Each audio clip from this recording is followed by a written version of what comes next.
Okay, hopefully you guys are hearing this out in the chat. Let me know. Type something.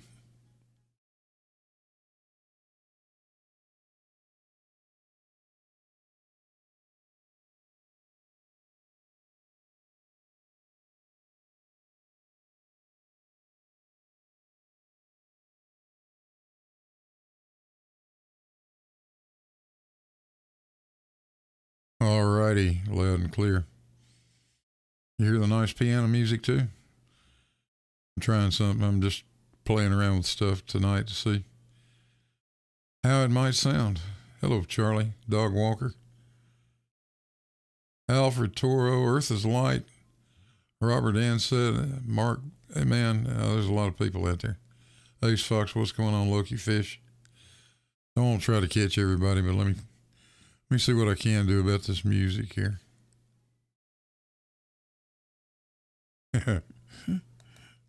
There, we'll just shut it off. How's that?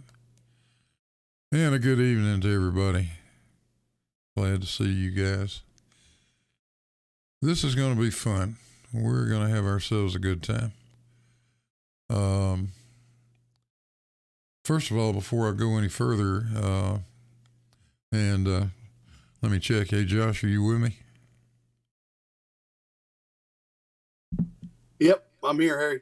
Okay, I'm going to introduce you to everybody out there in YouTube land too. Got a friend of mine. Josh is a registered professional civil engineer. So you might say he's got credentials or certificates, as my friend Bev would say. Only his are real. And I invited Josh along just for the evening, just to let him have a taste of some of the derp we put up with, playing around with this idiotic idea that the earth is flat. And hopefully hopefully he survives this. But let me give you a little bit of intro and what brought this all up. Several weeks ago, well, let me start back at the beginning. 2 years ago or 2.5 years ago, I think it's about 2 years now, Soundly, and most people know who Soundly is. Soundly's probably the guy that's photographed the Lake Pontchartrain Causeway more than anybody else in the world, without a doubt. And you see a lot of Soundly stuff up on the internet, on his channel. Soundly and a guy named Jesse Kozlowski. A lot of people know Jesse. He is a registered professional land surveyor, geodetic surveyor. Those two got together, and I think it was during Christmas, if I remember correctly. I remember watching the stream. Jesse took his equipment down to New Orleans and mounted and the idea was to actually map the shape of the Lake Pontchartrain Bridge, because causeway, that thing is 24 miles long, something like that. And it has a sagitta hump, if you want to call it that, in the middle of it, about 90 feet, more or less, following the curvature of the earth. Now, most of the bridge, most of the causeway is flat, very flat, and a constant elevation above the lake. But it's got 4 or 5 marine accesses that like bridges, humps in it, to allow maritime traffic to go under the thing. But anyway, Jesse took his equipment, mounted a GPS on his car, and drove back and forth across that thing several times, and got some excellent data. And at the end of the day, when it was mapped, it shows exactly what you expect it to show. It shows very nicely the curvature of the earth. So they did a video that was actually done live stream, by the way. But they actually did a video later and presented all of the data. And again, that video is close to 2 years old. And it thoroughly explained everything. Since then, Walter Bislin, and some of you guys, well, I'm sure a lot of you know who Walter Bislin is. Walter has done all sorts of earth curve calculators, does beautiful work. One of the things that Walter did was take Jesse's data and plug it in and to some of his graphics software. And I've got a little bit of that I'm going to play for you too at some point tonight. But then a few weeks back, or maybe a month back, I don't remember how long ago it was now, Try Thinking, that would be Bev and his crew, decided to dissect what had happened between Soundly and Jesse. And the result is a 4-hour rambling video, and we're going to watch, certainly not all of it, but some of it, just to give you guys a feel for how totally inept that crew really is when it comes to math or geometry or pretty much anything else. So let's see if I can get something different up on the screen. There we go. Now that's this is Try Thinking, his channel, and I'm going to just go ahead and start playing this thing, I think, and let's see what happens. I'm not going to make it full screen. I think it'll be okay like this. There's not really anything much for you guys to see, but there's some of the live chat on it that I want to mention too. So this way I'll be able to do that. So let's just get started and give a listen to some of this nonsense. Is about to do. This is a video called "Here is the Curve," and this is, well, the full story is that this is how I came in as a guy that said that level is horizontal, obviously, and that the horizon does not rise to eye level. Brought in by a man who said I was a child abuser for saying level is horizontal.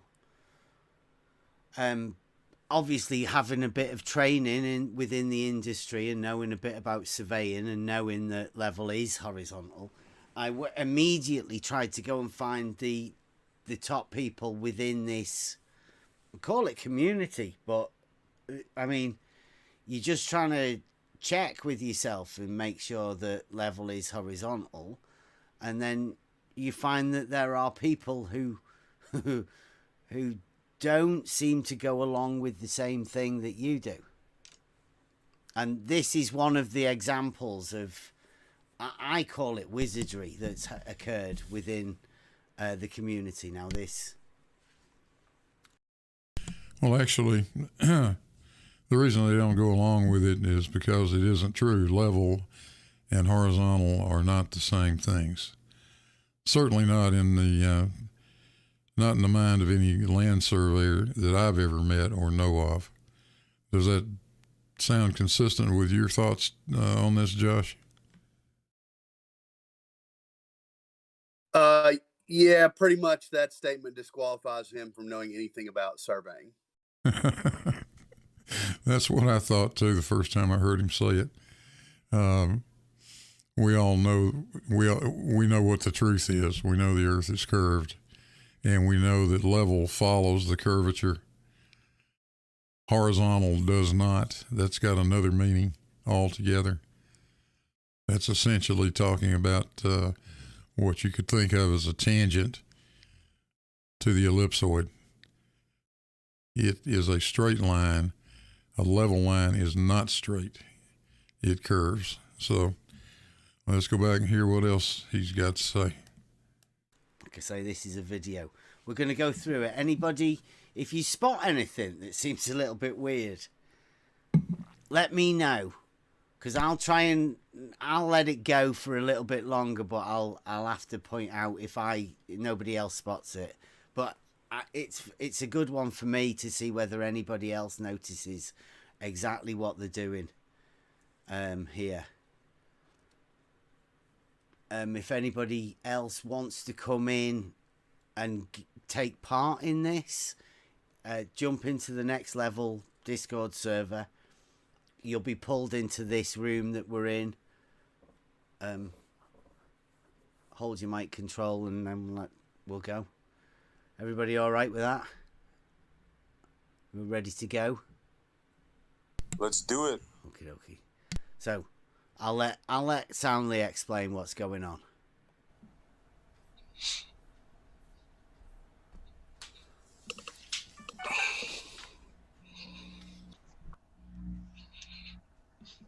Okay, I think we are live at the moment. Today we have Jesse Kozlowski. We're going to be going over the drive that he did, collecting a bunch of waypoints across the Lake Pontchartrain Causeway.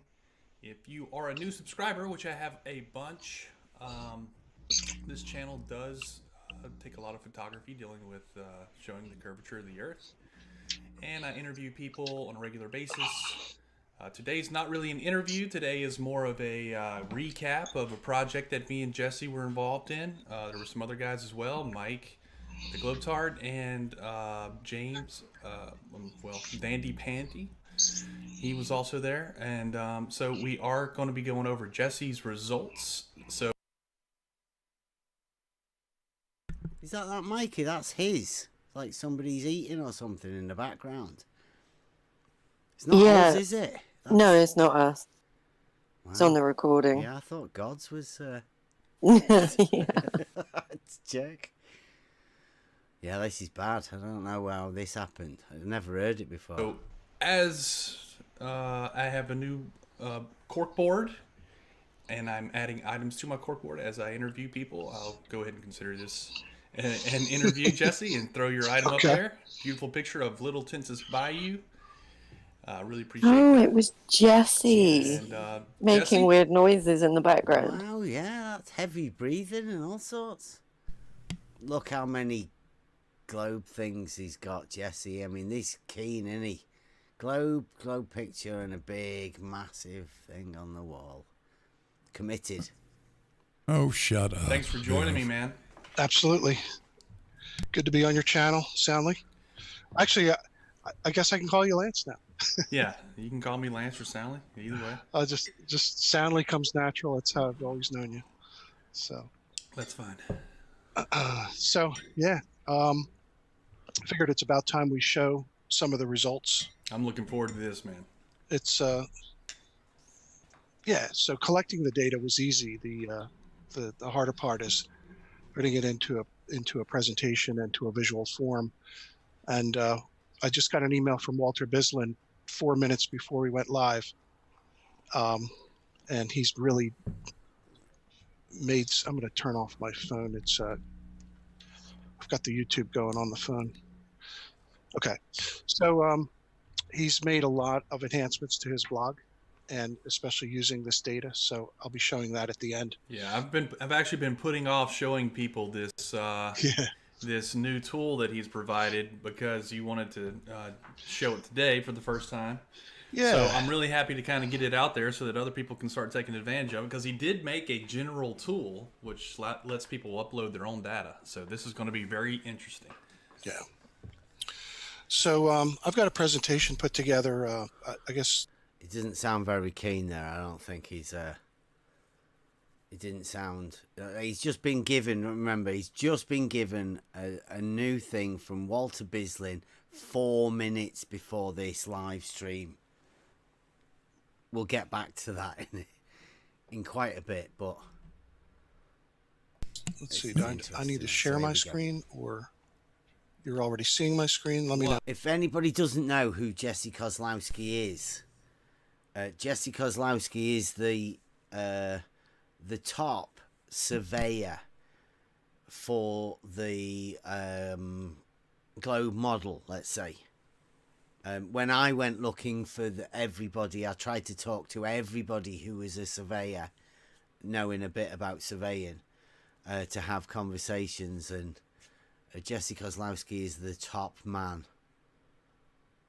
So when he's doing this is Jesse Kozlowski as a surveyor, like playing the part of a surveyor. Anyway, that's what I Notice, notice how Bev puts that, playing the part of a surveyor. No, Bev, you're the one playing the part of a surveyor. Jesse actually is a surveyor. say. Here we go. I see your video, but yeah, you need to share your screen. Yeah. Okay, let me do that.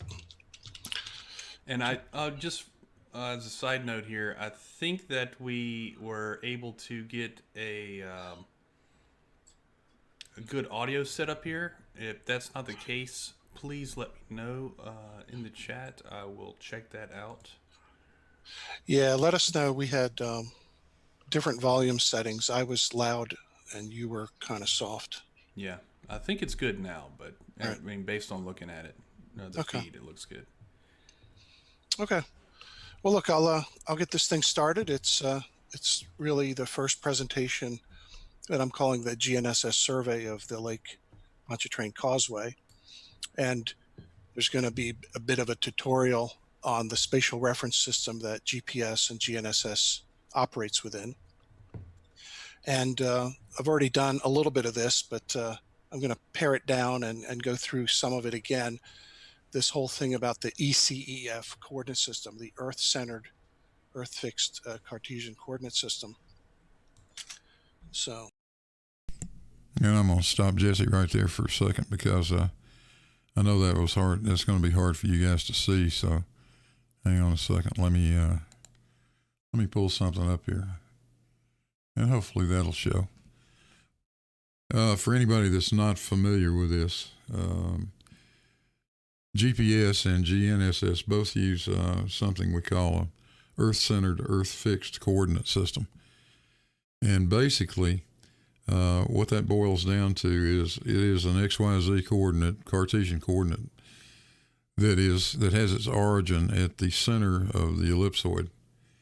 The x-axis runs through the prime meridian through Greenwich.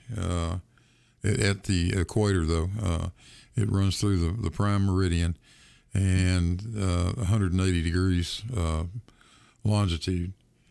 The y-axis runs through 90 degrees and 270 degrees, and the center of the Earth again on those longitudes. And the z-axis is the axis of rotation of the Earth. That's what an Earth-centered, Earth-fixed coordinate system is. Now, from that ECF XYZ coordinates, you can then convert to latitude and longitude if you want. You can convert it to state plane coordinates, and that's what you use primarily, isn't it, Josh? That's correct, Harry. Most of the maps that we're looking at are in state plane. Yeah. So that's what goes on. What we see on our GPS systems is after that XYZ ECEF coordinates have been massaged to get them to information that we can understand. We see latitudes and longitudes, and we see elevations above the ellipsoid, or actually the geoid is taken into consideration. That's what we actually see when we look at our telephones. But the raw data is in XYZ ECEF coordinates. So I'll stop talking at that point and let Jesse go back and do his explanation. Let's do that. Before we get into that, I'll just make mention of what kind of motivates me to stay involved with this whole flat Earth thing. Right, so here we go. This is a supposed surveyor that keeps him motivated within the flat Earth thing. He's telling you now with the model, separating models. I guess, found out about flat Earth about in 2015. And then once I was in, looking at some of this, I made a video called Geodetic Surveyor Straightens Out the Flat Earth, naively thinking, well, that, they just obviously hadn't heard of geodesy, and that'll take care of flat Earth. So instantly after that, videos were coming out about geodesy, and geodetic surveying proves the flat Earth. And over here on the left, we see different surveyors claiming that they never compute curvature in their work. And, that's good enough for a flat earther to just say, well, that means the Earth is flat. Well, it really just means that that surveyor does not compute curvature in his work. And there's a lot of surveyors who don't. I mean, they just do what's called plane surveying because they just do a short extent of a survey. Or if they are working on long projects, highway projects and other projects, and they're not doing the calculations, that just means someone else is. So I do what I can to try. Anyone hear that? Surveyors don't compute for curvature. That's not what he said, Bev. Like planar surveyors. When a surveyor comes out to survey a subdivision, even a large subdivision, we don't really need to know anything about the curvature of the Earth. It really doesn't make any difference, Bev. That only comes into play when we go long distances. That's it. Don't compute for curvature. They work on a horizontal plane, no? Yeah, he just said there are surveyors that don't compute for curvature. Lesson in wizardry. It's true. Well, why would you if you don't need to? What's the point? If you're only talking about a mile or two, or we've shown this time and time again, there's no real difference. You can just treat it like it's a flat plane and be done with it. You're not going to change the answers. So why would you go to the trouble of computing Earth curvature on a short survey of a small area? It doesn't make any sense. You just measure directly. No computations for curvature. Try to help people see this and try to understand the differences here. So I'm just waiting for the next flat Earth survey or flat Earth video to come out. So Jesse just wants you to know that there's differences, right? There's surveyors that don't compute for curvature, and there's surveyors that do. Different. Just wants to make it clear which ones are which. And it'll be the globe proves flat Earth. So whatever we bring forward, that ends up being proof of flat Earth. That is how they do it these days. Yes. Yes. They're busy spending their days explaining why their flat plane looks exactly like a globe every time we measure it and photograph it. But it couldn't be curved. No. Mm-mm. So, yeah.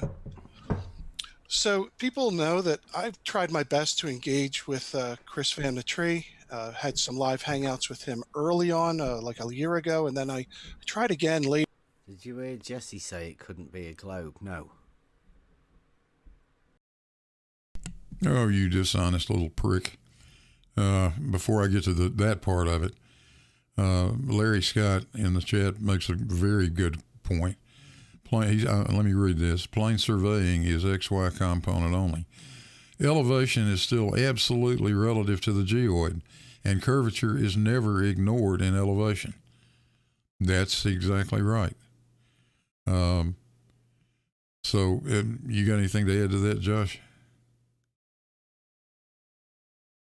Yeah, just because the surveyor doesn't regularly have to correct for the curvature of the Earth doesn't mean that he doesn't believe that that's just some of the most twisted logic I think I've heard in a long time. Just because this guy doesn't want to be that way and just conveniently wants to take things out of context to say that surveying doesn't, that there are surveyors.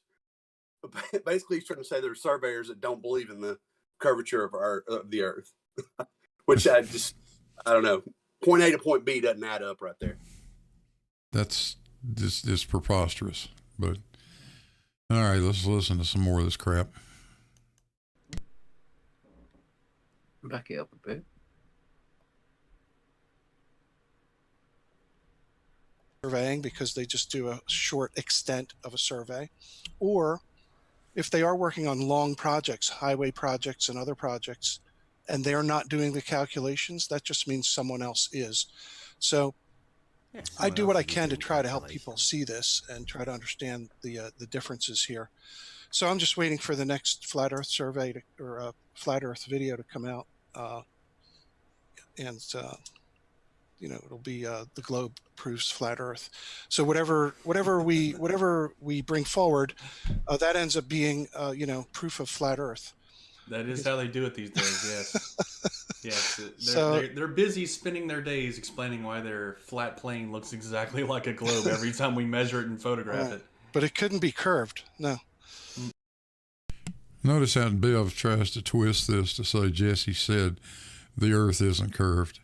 This is ridiculous. This is the level of dishonesty that goes on with these people. So yeah. Yeah, couldn't be curved. Because No. I mean, he's waiting for the next flat survey to come out. Yeah, and like you said, everything they bring out is proof of flat Earth. No, everything we bring out, you guys try to twist into a proof of flat Earth. And you never do. It always ends up curved, and you scratch your head trying to figure out what the problem is. Well, I'll tell you what the problem is. The damn thing is a spheroid, period. It's not flat Earth, but I mean, Jesse's not saying anything that it is a globe, right? This is how wizards work. Jesse said it couldn't be a curve. No. He did. Now he did it again. He just continues to do that too. Jesse was just being sarcastic. That's all. Nothing but that. And Bev tries to twist it around. This is the way these people are. Just to sound like. It's a very common theme of the way this works. Very clever. So people know that I've tried my best to engage with Chris Van the Tree. Had some live hangouts with him early on, like a year ago, and then I tried again later, especially when I saw this video that he's going to do this flat Earth survey, update 1. I haven't heard anything more about this, but Chris chose not to continue the discussions. I mean, it wasn't meant to be a debate. It was really meant to be a discussion. And the reason I'm bringing up Chris again here is simply that he's still involved in the flat Earth community, as far as I know, and I still think he works as a surveyor. And the point to this is this, that I'm going to make a presentation tonight that may interest him, and it would be interesting to find out what his take is on what I'm going to show tonight, since he has that level of expertise as someone working in the surveying business, and he uses GPS and made that known in our hangouts, and he says it works quite well. So he uses it all the time, just like I do. And then further, just to understand that the things that I'm going to show you tonight are exactly what he would do if he could do exactly what I did. And it's simple. You're going to see I just mounted a GPS receiver on my car and drove across the causeway. So there was really nothing special to that. So right, here you go. He's just mounted a GPS and put it on his car. Drove over. There's nothing special to that. Well, that would be true. That isn't particularly special, Biff. And shout out to JSS Tiger for a $5 super chat. Says it's just a curved flat Earth. That's all. Thanks, man. I really appreciate it. Right? Again, that's a disclaimer at the beginning. Nothing special to what he's done. he would collect the same data that I collected. So it's a matter of taking a look at this data and seeing what it tells us. that's the last thing I'll say about this slide, is that we all have our opinions and we can all bring our own ideas about things, but really it's the proof is in the pudding. It's in the measurements. So hang on, Bev. I asked Chris to go ahead and Go on. So what he's saying there is it's all about how you interpret the data that Afterwards. is given to you. He's just said it's All all about the proof is in the pudding. It's all about the measurements. And interpreting those data sets the way you want to. Well, And that is not what he said. I didn't hear that. Did you hear that, Josh? I don't think he said you can interpret the data any way you feel like. That's not at all. No, he never said that. Who is that second jackass? Oh, who knows? I don't know exactly. They're hard to tell apart, you know. When you get when you get a whole corral full of jackasses, they all start looking alike after a while. I'm going to let it play. I'm getting mad. we'll worry about that bit when it comes to it, yeah. But yeah, it's all about the measurements that you take.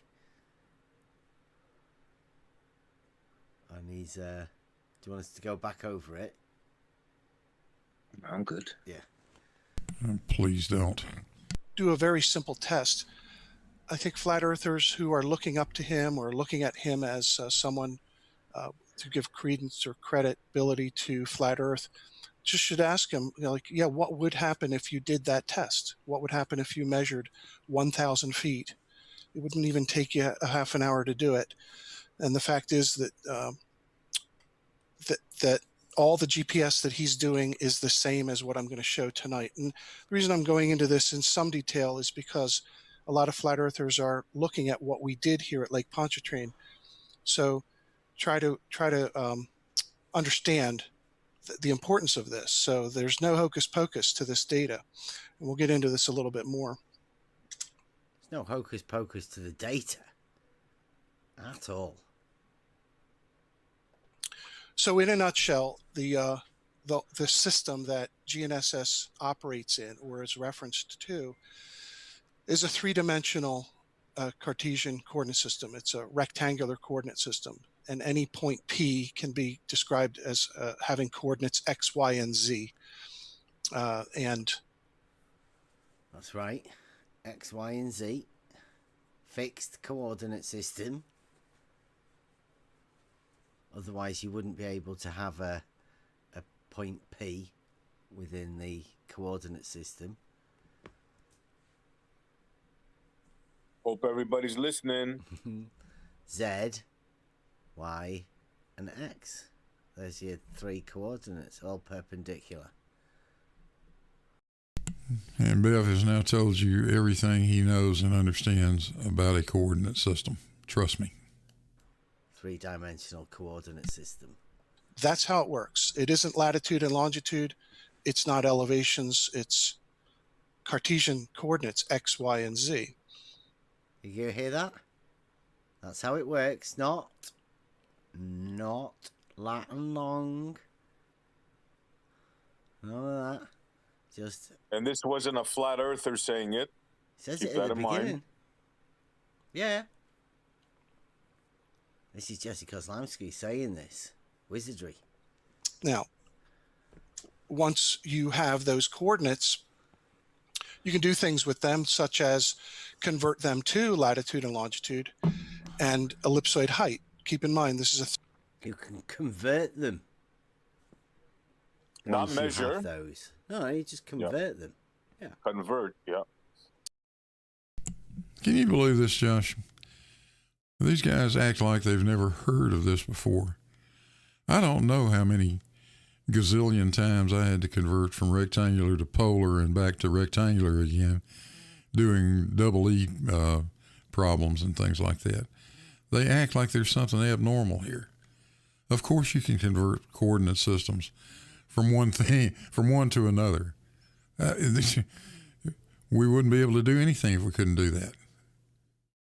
Gosh. Right. The amount of 3D vector math that I had to do in my master's thesis these guys' heads would have exploded on page 1. So Oh. yeah, converting between coordinate systems is not voodoo or wizardry. That's math, gentlemen. Yeah, just simple, And like fairly simple, fairly straightforward math. That's all. We're not even talking about anything advanced. This is literally high school level stuff. And these guys act like they've never heard of it before. Wow. 3-dimensional system. So it's not only latitude and longitude, it's latitude, longitude, and ellipsoid height, height above or below the ellipsoid. But we don't have to do that. You can leave it right here, and you're going to find out that in the test that we're going to look at, these are the coordinates that we ended up using that reveals the shape of the bridge. Right, so he says you can change them, but not for this particular test. For this particular test, we're going to leave it in the X, Y, Z coordinates, Cartesian coordinate system. So back to this. Customarily, what we normally would do with our survey data is not leave it in X, Y, and Z Cartesian, but to go ahead and convert it to latitude and longitude and ellipsoid height. And once we do that, and here's the math for that. This was included in the other video I did. Just converting, you can go from latitude, longitude, and ellipsoid height to XYZ, or XYZ to lat, long, and height. So he's saying you can just flip between one and the other. XYZ coordinate system, change it to a latitude longitude coordinate system. He keeps putting pictures of all sorts of different shapes and stuff up on there. Pay no mind to any of that. Yeah, it might contain knowledge. It might show you something that you don't know, right, Bev? The picture he put up is that one. It's that picture, and this black solid or heavy black line is the ellipsoid.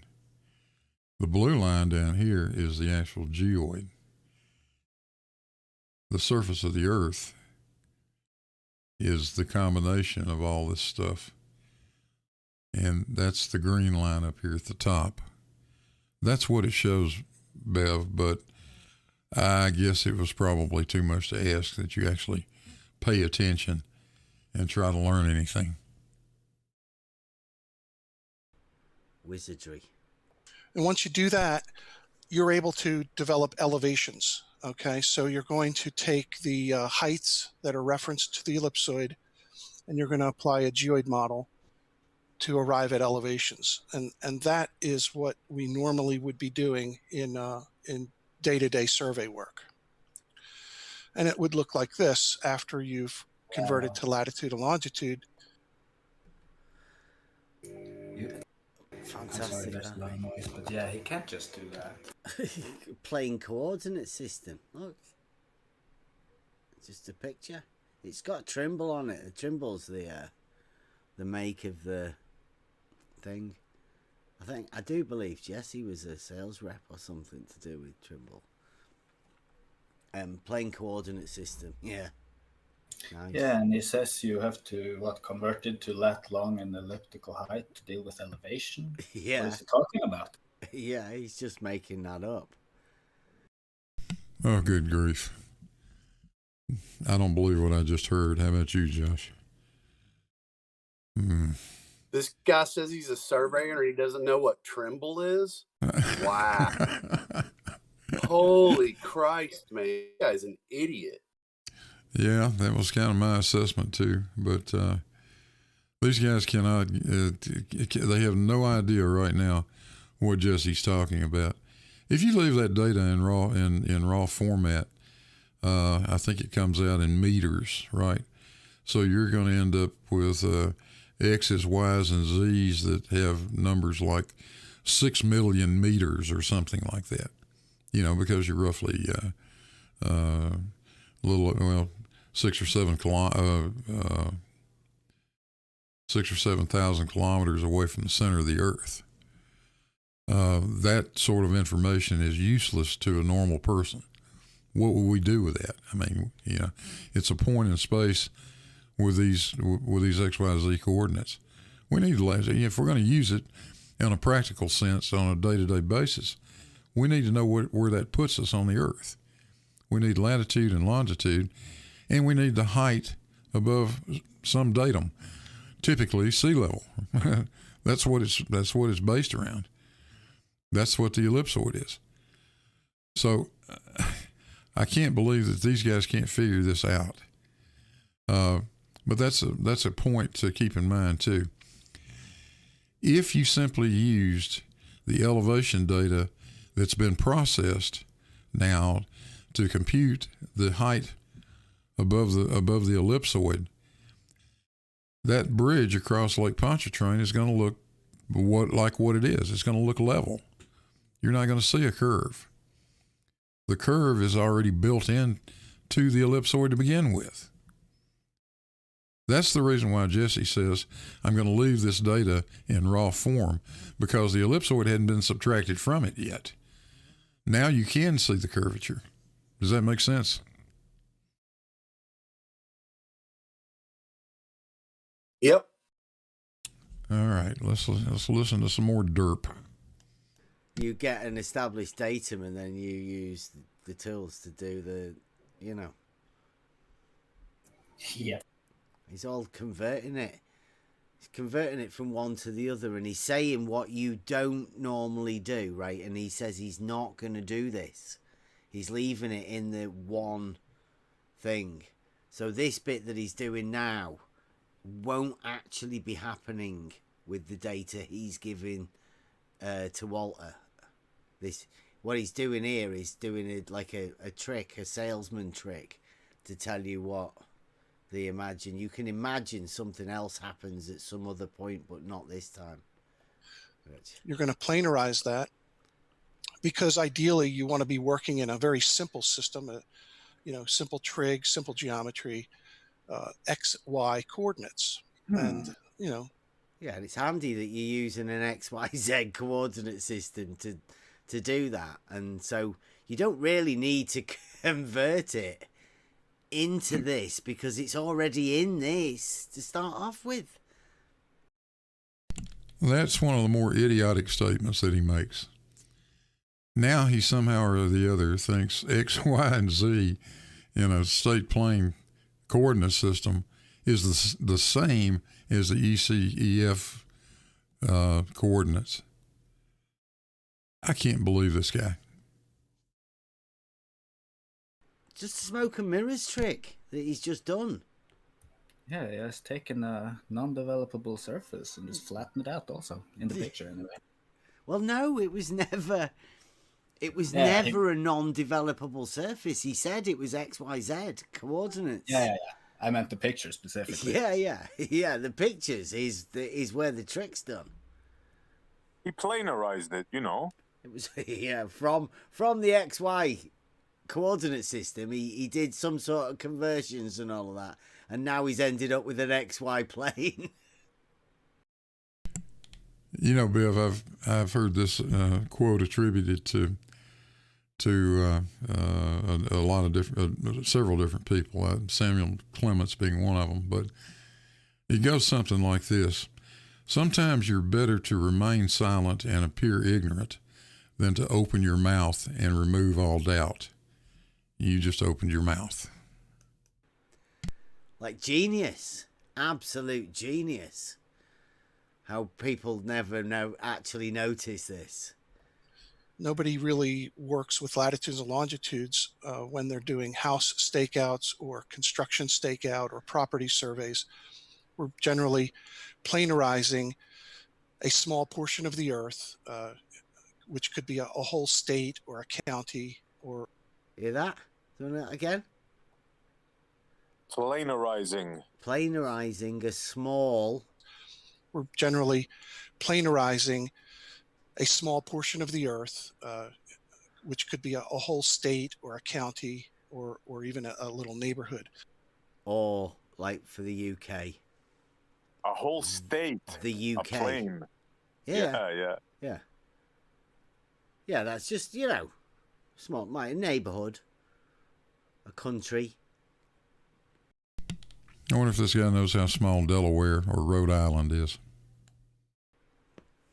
A state, you know. So You what know, you're but going to it end up starts with are curving at your feet, you know. XY coordinates. XY again. And we can make use of these types of geometric arrangements. Wizardry. He's on the XY coordinate plane. He started off with an XYZ, and he's now gone to a plane system with just the XY. And now, look at this. Different planes, systems. Does anyone know what a plane's like? Oh, good grief. Hey, shout out to Larry Scott, 1999 Super Chat. Thank you so much, Larry. Larry says, what I can't believe is how stupid Bev's followers are. Bev can be stupid, but to have a following of stupid is the problem. I think I agree with you, Larry. No doubt about it. Either using an intersecting cone or cylinder to develop these northing, eastings, or YX coordinates. And that's what the United States state plane system is built on, and also the worldwide system used, which is called Universal Transverse Mercator, UTM, and certainly all the countries in the world have their own localized projections for their countries. So here's an example. Right, so did you get that, everyone? What's he just explained to us? Separate for each country, yep. Well, he started off with an XYZ coordinate thing, and then you can change it to lat and long and all of that onto another two-dimensional thing. But then you can get it back to a plane. What they generally do is put it to a plane system, which it can be a state or a county or like a country, all of that. And they do that. And then he said a load of words, right? But I mean, that's a map. That's what you would basically measure reality with the shortest distance, a horizontal plane, and put that on a map. And then that would be the map, the 2-scale map. The changing coordinate systems and all of that, I'm not too sure what all of that was. But it sounded impressive. Changing coordinate systems and stuff. At will, back and forth whenever you need to. Yeah, to end up on a plane system that seems like that's what he started off in the first place. He made that point very clear. He's not going to change. You know, what became obvious at about this point is that they literally don't realize that the coordinate system for a plane, a little tiny section of the earth, is in no way, shape, or form lined up with the ECEF coordinate. That's just nuts. Could you even do that, Josh? But Jesse made a key point that they just gloss over. He said that this is it's a simplification of the data to get it into something that's easier to handle. That's why you move it into state plane coordinates, and you're looking at small sections of the earth, because otherwise you'd be in 3D vector math to try to process the data. So in order to process it and make maps out of everything, and make the surveying go faster, you break it down to X, Y. And I swear to God, if I hear this guy say Z one more time, I'm going to shoot myself in the head.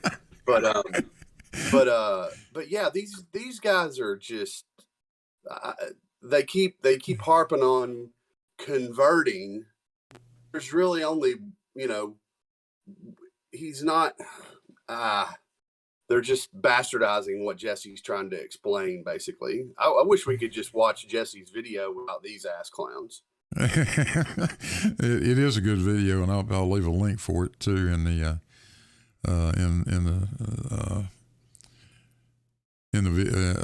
comments section before it goes up before it becomes public. But I'll stick that in there because it really is an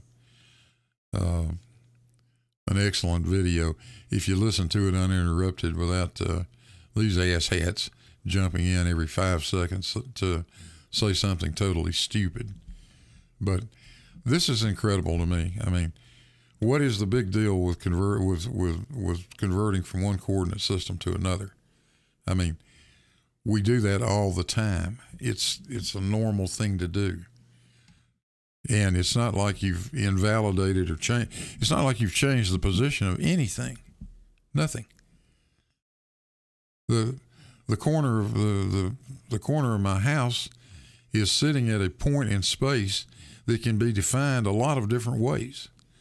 It can be defined on in terms of northings and eastings on a state plane map.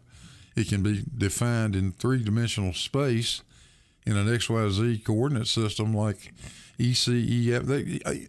Any of that is possible. It doesn't change the position. It's always the same. That's what these guys don't get. Validate the data, make it hocus pocus.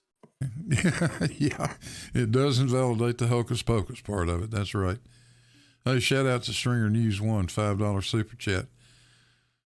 Boxes of rocks around the globe are laughing at Bev and his dim-witted followers.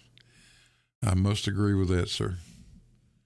Let's see what else these guys have got. Change away from that. That's what he's going to use. Oh, Kevin B as well. Man, thank you very much, sir. Here we go then. This is, so he's going to show us some sort of data now, right, to back up what he's just said, which it seems to be whatever they measure is on the XY coordinate plane, and that's exactly how you measure it, with the Z being a elevation change on the vertical and the XY plane being the other one. Well, that's what I imagined when I first came into it. That's why I said the horizon does not rise to eye level, because if you're up on a mountain, then the ground or the water down at that bit won't rise up to your eyes. It'll stay exactly the same horizontal plane away. They're parallel. You know, I really think where he's totally confused. I think he literally believes in an Earth-centered, Earth-fixed coordinate system, that the Z-axis is elevation. Do you get that feeling too? I think that's where he's going completely off the rails here. I think he thinks somehow or the other those raw XYZ data that we get from GPS, that Z actually has something to do with elevation. It does in a state plane system. He's dead, right? You got northings, eastings, and up. You know, that's what you got. But that's only because you're on a plane, a tangent plane to the ellipsoid. That may be an oversimplification, but it's basically true, I believe.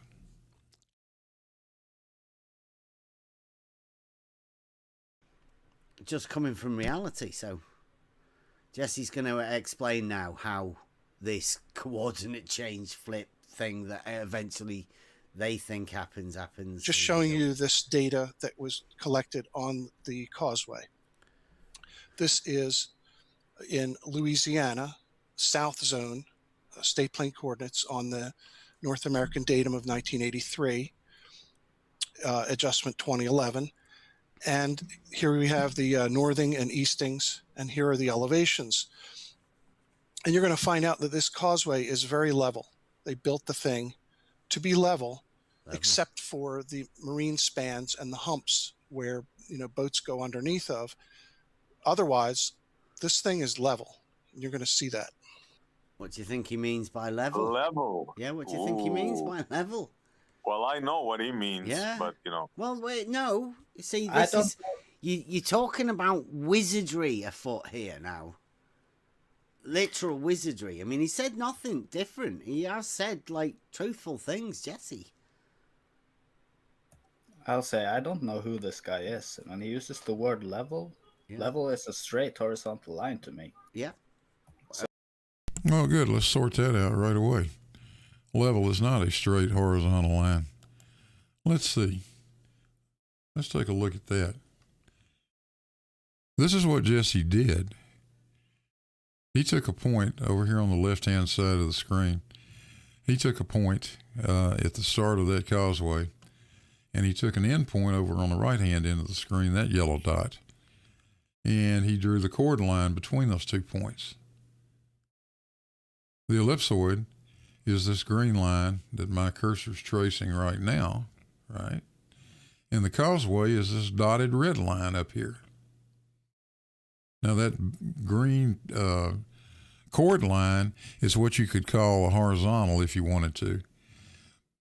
Level is this curved green line of the ellipsoid, or the red line that I say is the actual causeway elevation.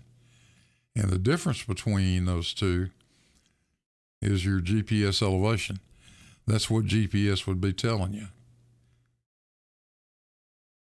What Jesse is trying to measure is the elevation above the tangent plane. That would be that chord line up to the causeway. So hopefully that makes some sense, because nothing those guys said made any sense. So I'm gonna why go with should that's why what he should said, you think otherwise? right? Right? I mean, what's he said? He's not said anything different other than level. He's like saying it is level. Right? Just you wait and see. Yeah. Well, I don't know. You wait and see. Let's see. Soundly, definitely. But Jesse's smarter than you think. Here's an output of a comma delimited file just from Excel with the point ID, northing, easting, and the elevations, and just a description of the road surface.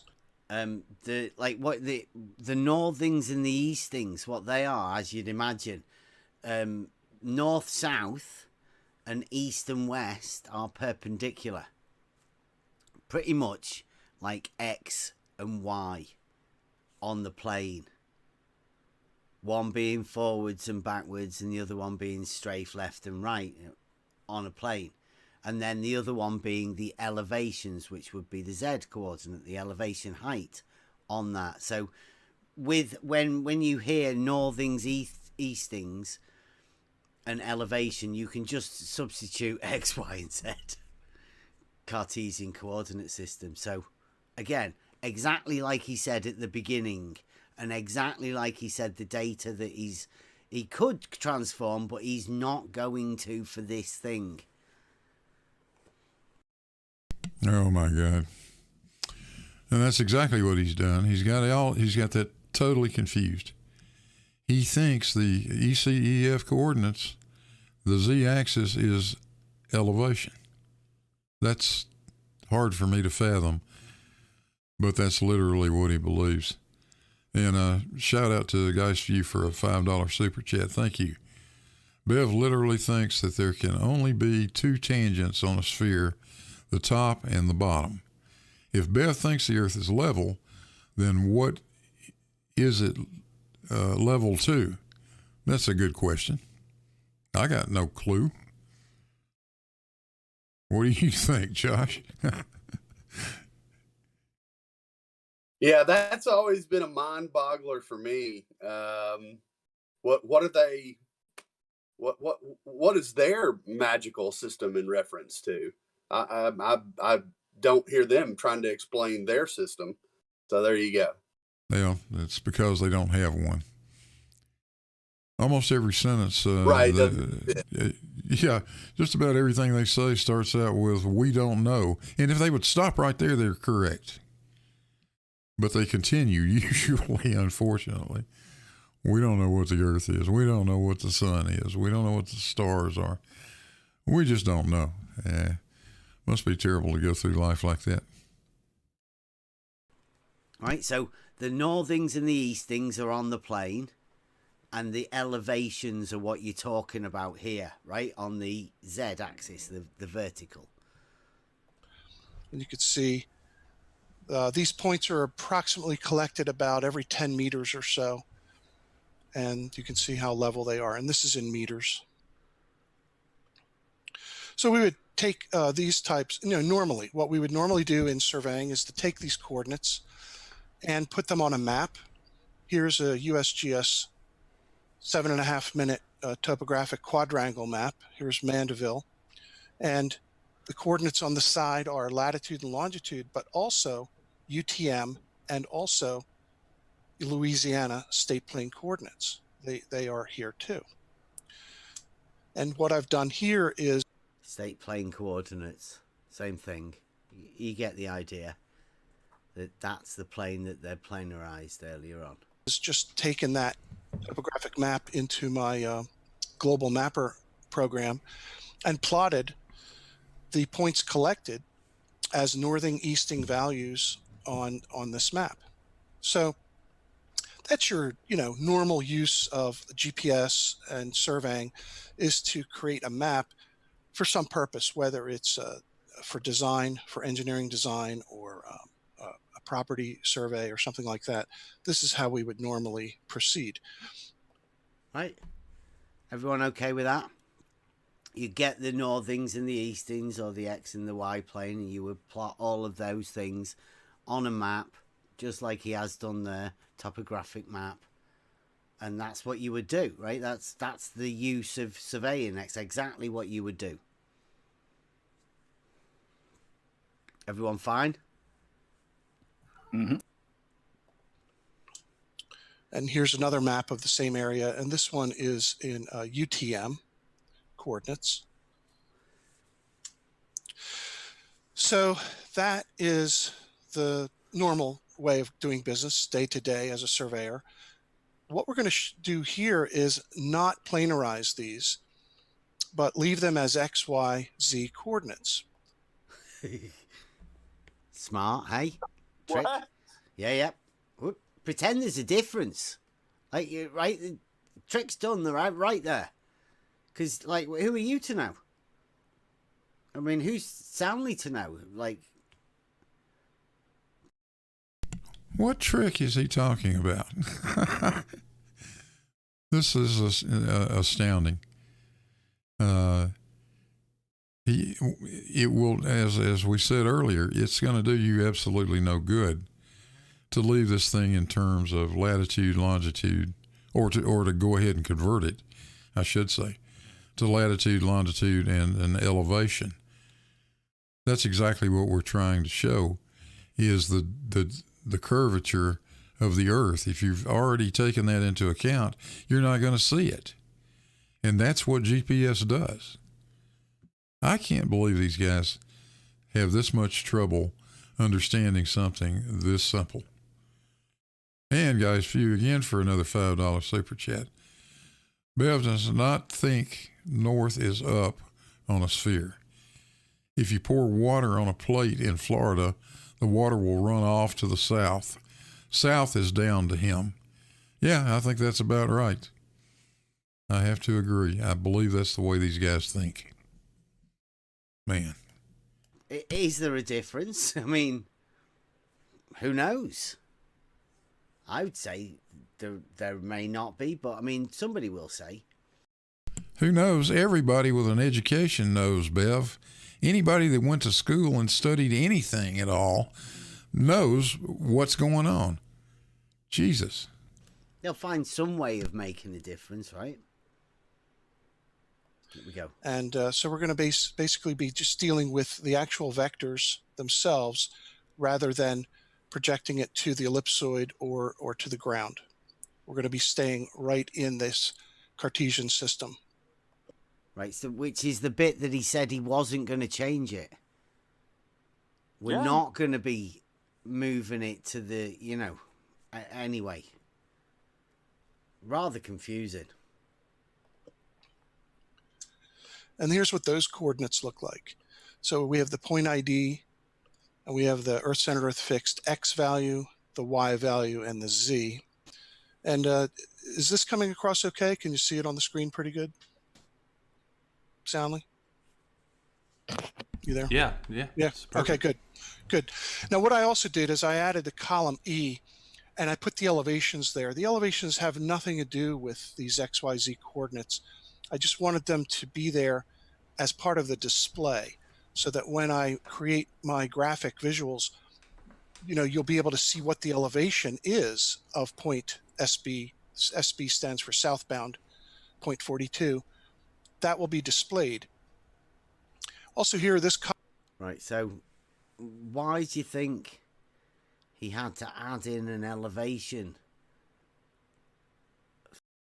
I don't think he had to add in an elevation. He did that so it would be clear whether or not you were on the lower part of that causeway that's a constant elevation above sea level, or you're on one of those marine pathways. That's the reason he put it in there. That's why I would have done it. What would you do, Josh? I mean, it makes sense to me. You're not going to be able. You're not going to be able to do that. Know what part of the bridge you're. Yeah, you're not going to be able to your brain is not going to be able to look at XYZ coordinate and determine whether or not what part of that bridge you're on. If you put the elevation data in there, then you can see it. That's the reason it was done. Thing is as an extra column.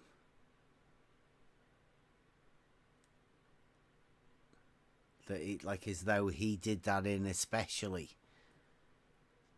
Because the other ones are, don't know, what's the point of all of the other markings if he had to add in the elevations? And why does he not think they're important?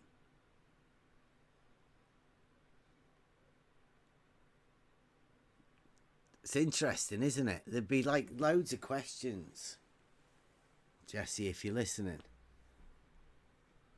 That is interesting, that why he didn't think the elevation would have made any difference in his surveying thing. Good afternoon. All right. Boy, I don't know what to say about that. I'm at a loss. It looked simple enough to me, but apparently it's not so simple. Hope you're able to keep up, Josh. This is tough stuff here.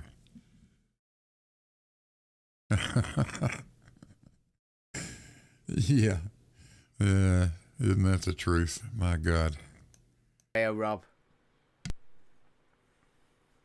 Column is indicating the precision at which this data was collected and processed. And into some wise men. Yeah, we're going over Soundly and Jesse, Rob. Yeah, that was a joke. I was being sarcastic. These guys are not wise men. Yes, 2 centimeters. Wow. Horizontal. Right, here we go. You missed that then. He starts talking about the areas here now, right? Was collected and processed. And is that 0.02 meters? Yes, 2 centimeters. Wow. Horizontal. 5 centimeters. 2 centimeters horizontal. These are the accuracies, right? Wow. Horizontal. 5 centimeters vertical. And let's talk about that real quickly. These are at a 1 sigma. They're not at a high confidence. They're at a 68.3 confidence. That's your standard error of 1 sigma. Gotcha. So for higher assurance, you would multiply this by 1.96 to get 2 sigma, or you could say just 2. Just double these. So we're going to say that the vertical is good to about a decimeter, which is what, about 3-4 inches, so right? within 10 centimeters. right? So, just to put everybody on this, for some reason, like he has Jesse Kozlowski's only put a thing on the roof of his car, and he's driving over the bridge, and he's taking GPS. So he's basically just said that the vertical height difference is to 1 sigma, but then you can just multiply it by something to get a better confidence range. I don't really know what that is. We like to work to the millimeter, yeah. but they've ended up there 3 or 4 inches, which is 10 centimeters.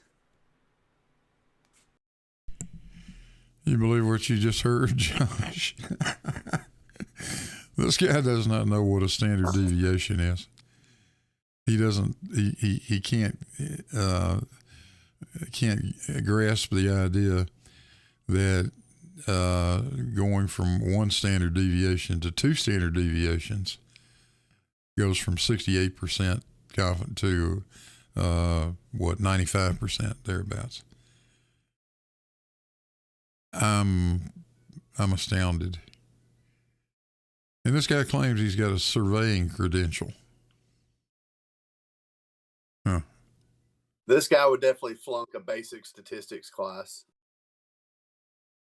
Immediately.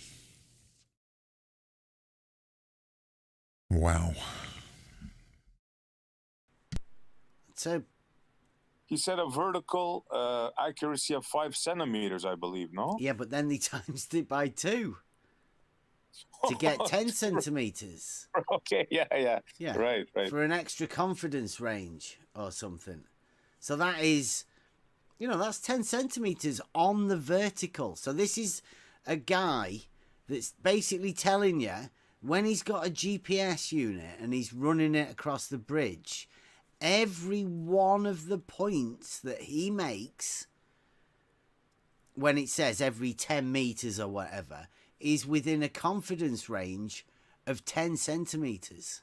Now, I don't know. I would like to have a word with him whether he means 5 plus or minus 5 centimeters, or whether it's plus or minus 10 centimeters for every point, every 10 meters. Could be up 10 centimeters or down 10 centimeters, which, if it's just 10 centimeters, I mean, that's crap. Oh, dear God. Now he doesn't know if it's if it's plus or minus, or that's, or, geez. Shout out to Larry Scott again for $4.99 super chat. Larry says Bev is an example of peak stupid. He's surrounded by technology that works, but the academics are always wrong. Ships get to Hawaii by luck. Yeah, I guess that's what he thinks. Let me clear it up for you, Bev. Yeah, it's plus or minus 10 centimeters, not plus or minus 5. And that's 2 standard deviations, 2 sigma.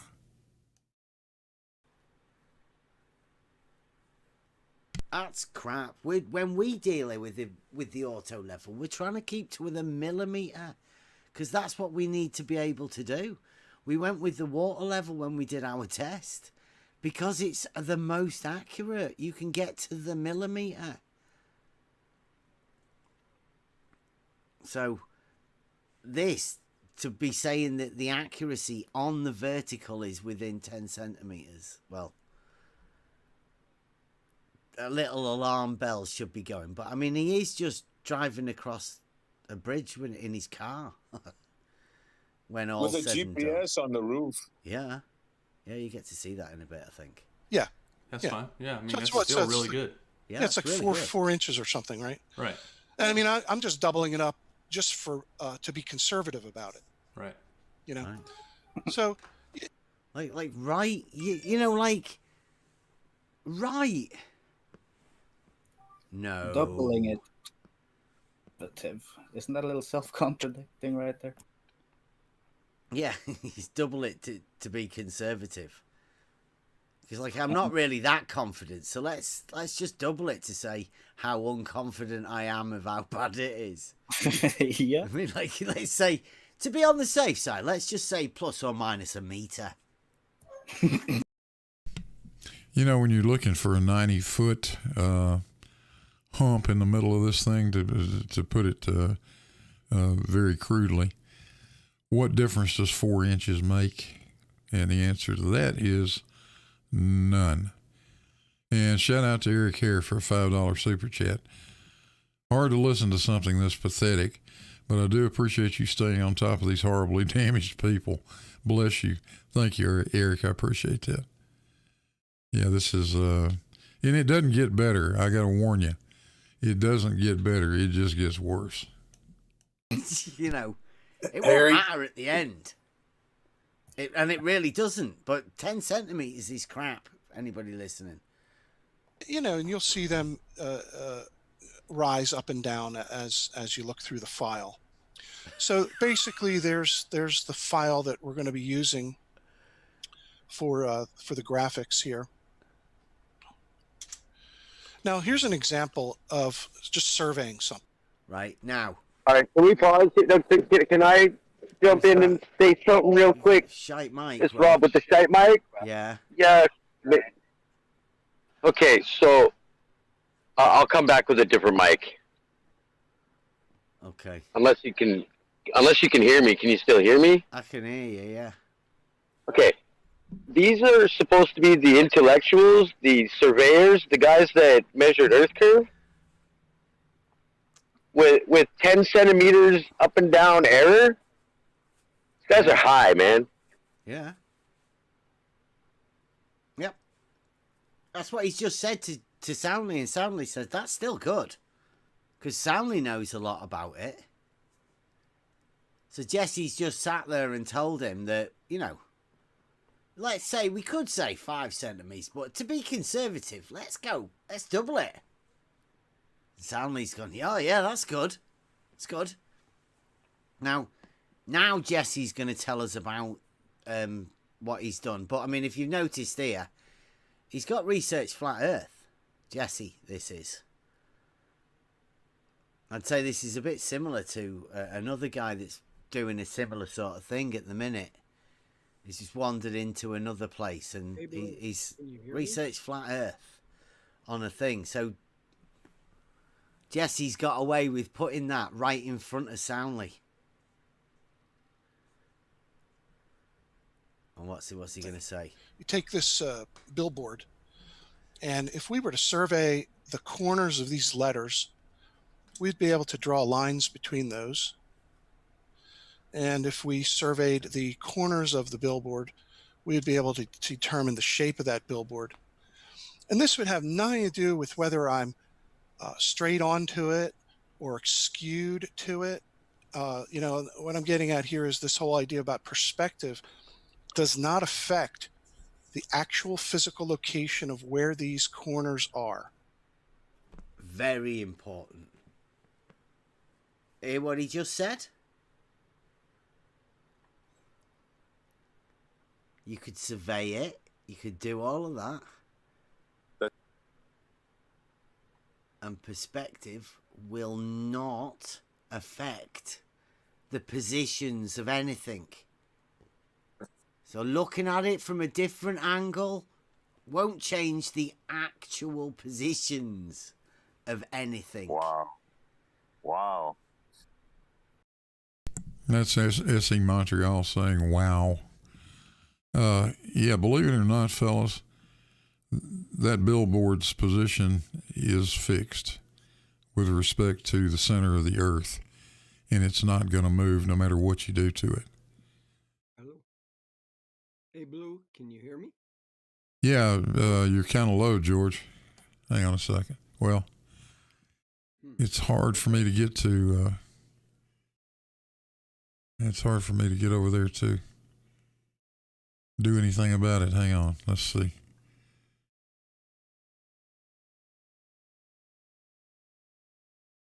I turn your volume up a little bit. Maybe that'll help me.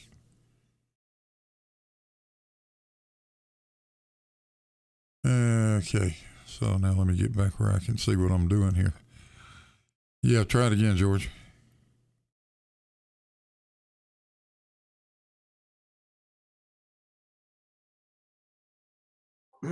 Checking Discord voice. Yeah, And I got you now. Fine. Got you now, George. Okay, very good. Yeah, George Natchik has joined us, and George got Josh on here. Josh is a registered professional civil engineer, friend of mine, and Oh, that's cool. he's helping me listen to this derp. So let's see what else these idiots have got to say. Well, I was listening earlier, and Jesse was talking about being within a decimeter, and then Bev chimed in. Well, there's 10 centimeters. He doesn't seem to understand that 10 centimeters.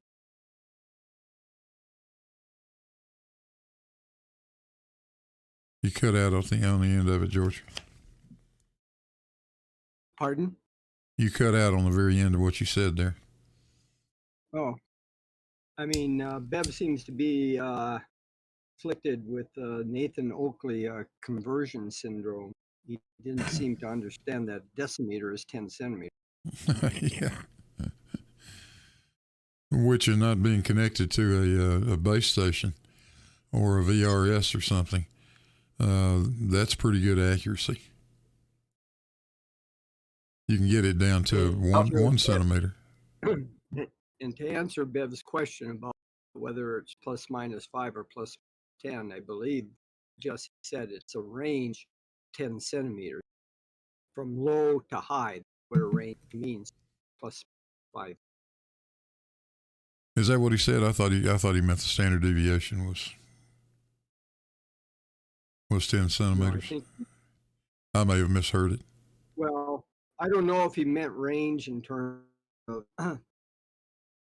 well, the range is the difference between your high reading and low reading. Yeah, that would be the range. Correct. Yeah, and he said the range was 10 centimeters. Okay, then I misunderstood what he said. I thought he meant standard deviation was 10. Anyway, all right, let's listen to some more of it. I don't know if you're going to be able to hear it. You couldn't hear it the other day, George, but I'm going to turn it back on. He literally sat there and said that right to Soundly's face. Perspective does not affect the actual physical location of where these corners are. The dimensions are going to be the actual dimensions no matter what the visual looks like. So keep that. Listen, this is brilliant. He's saying this to Soundly, remember, right at the beginning of the presentation. The dimensions are going to be the actual dimensions no matter what the visual looks like. So keep that in mind as we start to look at some of this data and some of Soundly's pictures, because people are just really struggling with what is obvious. So Nervous laugh. Nervous laugh.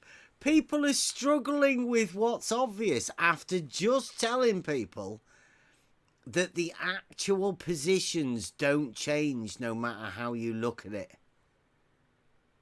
And specifically citing Soundly's pictures. Some people are struggling with it. Yeah, keep that in mind when we see the picture. Well, I'm sure everybody saw it already. So here's a small test I did on the 6th of January, and that was a Sunday, and this is on Little Tinsis Bayou. I went back there, this is a year later, and I measured the reciprocal zenith angles across that. It's about a 6-mile stretch, something like that.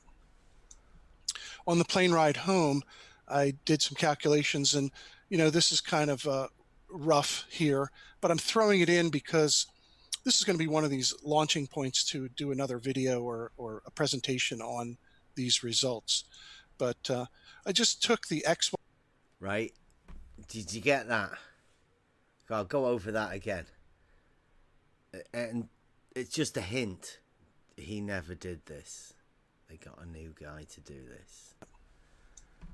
On the plane ride home, I did some calculations, and this is kind of rough here, but I'm throwing it in because this is going to be one of these launching points to do another video or a presentation on these results. But I just took the XYZ coordinates of the tops and the bottoms to determine the tilt between them, because obviously the plumb lines are inclined outward away from each other. And that came out to be 5 minutes, 50 seconds. 5 The minutes. plumb lines? 50 Did you seconds. catch? Oh, Tilt. wow. The tilt he Wow. calculated. Yeah. Yeah. Yeah, the reciprocal zenith angles that he measured. Yeah, now check out the incredulity. They absolutely refuse to believe that plumb lines are not parallel to each other. Imagine that. Come on, guys. So the plumb bobs had a tilt.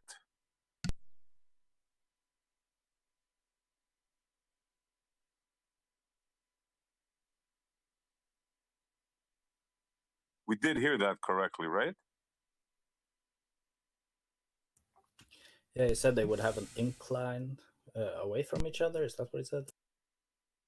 Yes, yeah. You want me to? I'll go back again. Because these are the calculations that he did after on the plane ride home, the calculations. To determine the tilt between them, because obviously the plumb lines are inclined outward away from each other. Yeah, they're inclined outwards, so he's Wow. measuring the tilt. And not tilt. only Yeah. they're also obviously inclined Yeah. outward. The tilt. Yeah. Obviously. And he's He knows measured that, 5 minutes across the bayou, I think. And that came out to be 5 minutes, 50 seconds. 5 minutes, 50 seconds, nearly 6 minutes. Of inclination. And what I measured was 5 minutes, just roughly 5 minutes, 40 seconds. Let's round that off. Those are the adjusted angles. So you're saying that adjusted angles, not measured angles. Adjusted angles. He's measured some angles, but it's just one angle, isn't it? 5 minutes. That's so only everything's one. Been calculated and now adjusted. Yeah. Okay, we're following. And he's called the one angles, as if he did some others. That your measurement over Little Tinsa's Bayou was correct within 12 seconds. I wouldn't. Of the predicted value. No, I didn't. I haven't even calculated what the prediction is. Okay. He hasn't even calculated what the prediction is. So you have to calculate the prediction as well? How in the hell would you get a prediction other than to calculate it? Any thoughts, Josh? If you had maybe some published values that told you what to expect. That's true. Hey, I wanted to say something about surveying accuracy, because these jackasses don't seem to understand the different level of accuracy for the different types of surveying equipment that you might use. And I hope I'm not boring anybody on the who's listening to death if you already know this, but when you're talking about a moving vehicle with I don't know exactly what type of unit Jesse had mounted on his vehicle, everything, but getting decimeter accuracy is pretty damn good for a vehicle. I don't know how fast he was driving, but that is really good, actually. I mean, we use handheld GPS Trimble units that are, the best they can do when you're standing out in the middle of a field. If you don't have a Trimble antenna booster, the best you can do is sub-meter accuracy. So, You know, he's moving in a moving vehicle, for God's sake. He must have had a pretty good antenna. So these, basically, my point is, this further proof to me these guys have no clue what surveying actually is.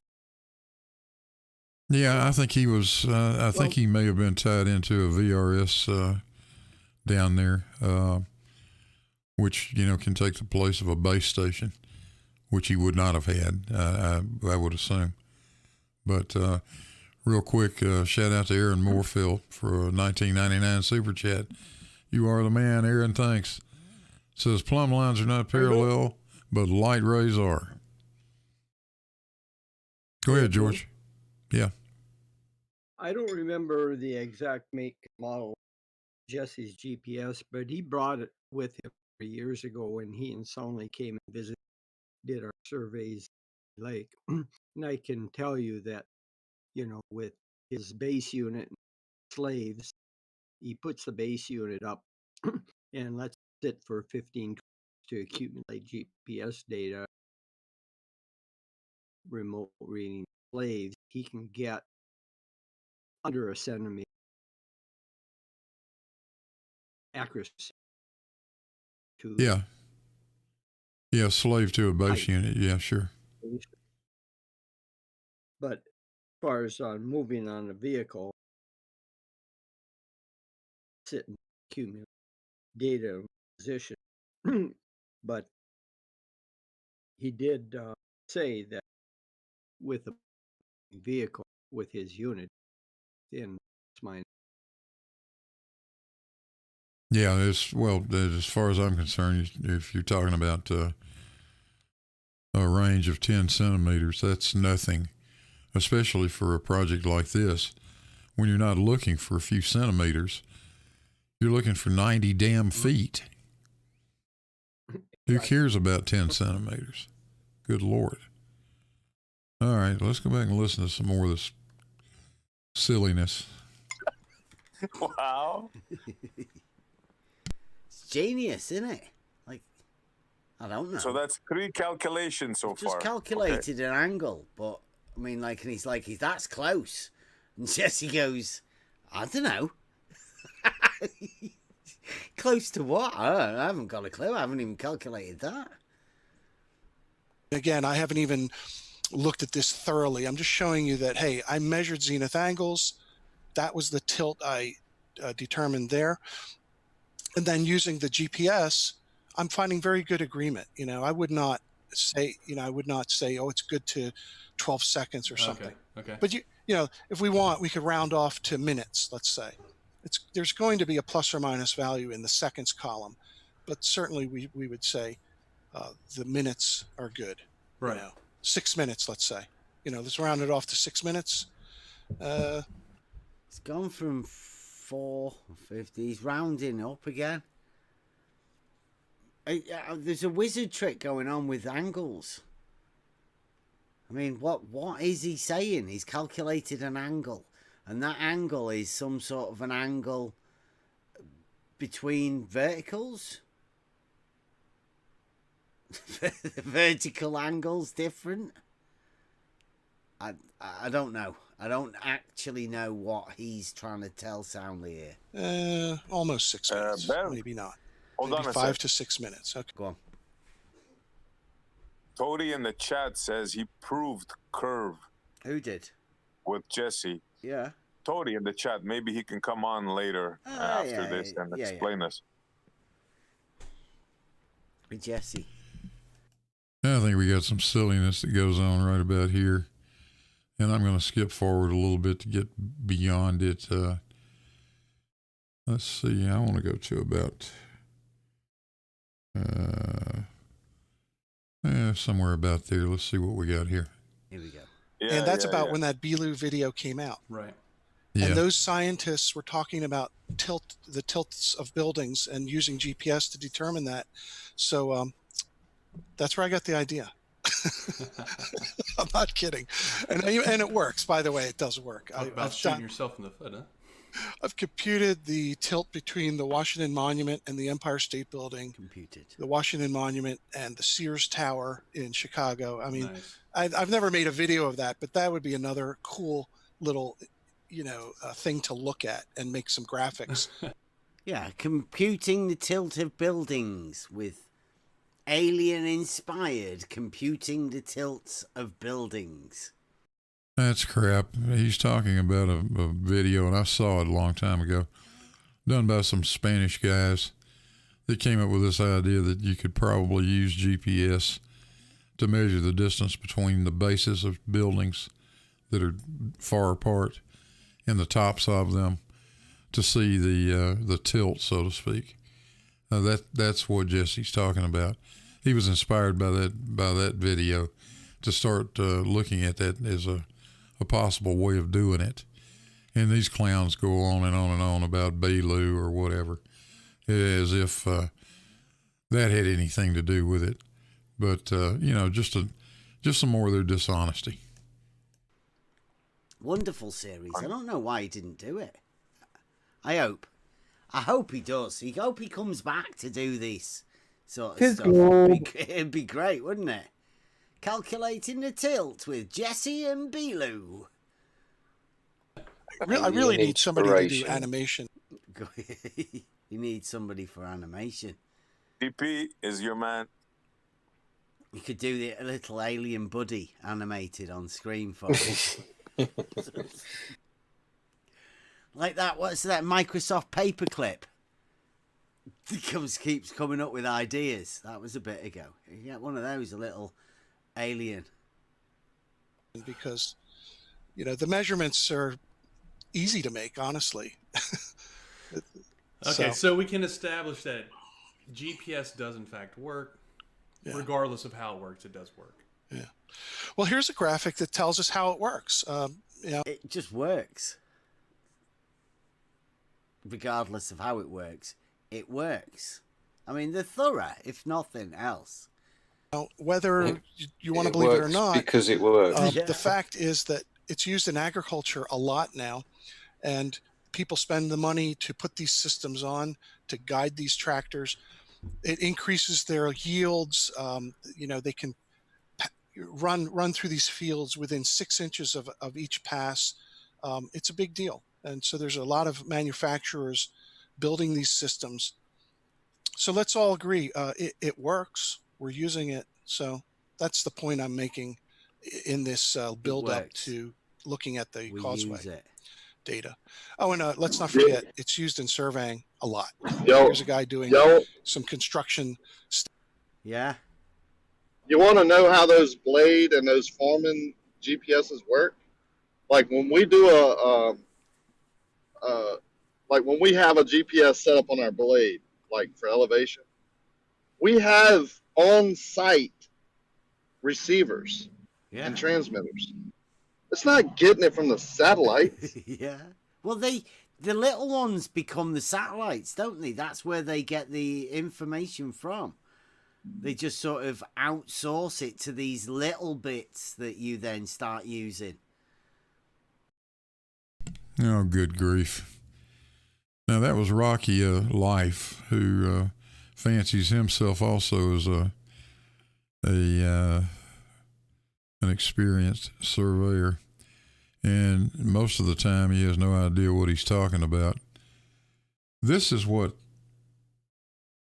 what Rocky was trying to describe, and did so ineptly. That thing that you see on the left is a GPS base station. It's sitting over a control point. It's not moving, and it's sitting at a known location. The mobile GPS receivers, stuff like mounted on the blade of that bulldozer or whatever, those things are receiving the GPS satellites just like this base station is. But the base station can compute how far off that GPS signal is. And then the mobile receivers take the information from the base station and make a correction to it. Now, that's probably an inept description on my part too, but that's effectively what goes on. The base station is giving correction data to the mobile GPS units. And you can do it with a base station, or you can do it with something called a VRS too, which is a virtual station. You got anything to add to that, George or Josh?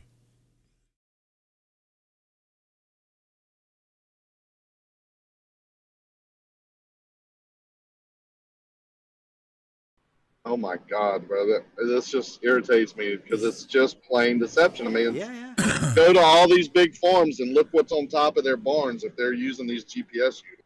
He's just not take actually a said wild anything wrong, though, right? I mean, Jesse's No. just telling soundly, but I mean, it's so vague and open-ended that, you know, this is where the wizardry's done. Soundly, and That's why everybody they else is said- left to imagine it for themselves. That's why they said it doesn't matter how it works. It Yeah. just works. Yeah. They're not going to tell the truth on how they, you know, either they don't know or they're just not telling the truth. Yeah. About Jesse's how not these- actually said anything about satellites or the fact that a satellite might be ground-based anyway. You know, they're all they could be ground-based, they could be anywhere. Jesse's not said anything. You know, it takes you every bit of 5 minutes of research on the internet to find out what a GPS base station does. Why don't you guys try looking it up? I think they're using the cell towers now too. You know how they're putting all these cell towers closer and closer together with more receivers on there? I think that is part of the GPS system now, even for the surveyors. Yeah. For once, Rocky actually said something correct. Yes, they do use the cell system. That's part of the VRS deal. I don't know. I don't understand exactly how it does what it does, but it figures out where you are, or you tell it approximately where you are, and then it figures out which triangle of cell towers you're in and sends corrections based on that, or at least that's the way I understood it. Yeah. Staking, they're about to pour concrete here. This could be a highway. It could be a bridge deck. I don't really know, but there he is using GPS. Here's a bridge, and they're monitoring the bridge using high precision GPS here. And here's another shot of some GPS equipment on this bridge. So it's used for monitoring bridges to high precision and certainly to build these long bridges. So now let's get to the topic here tonight, the Lake Pontchartrain Causeway. I want to make mention that this thing was built back in the 50s, and it was built using... Back in the 50s, before GPS, way before GPS. Old school surveying, you know, transits, levels. Here is the triangulation. This was geodetic triangulation to establish control points out near the bridge. If anyone can see that triangulation of all of the points where the bridge was going across. So they were triangulating points on the lake in order to triangulate the positions to get the bridge to go in a straight line. That's triangles with 180 degrees. You there, Ricky?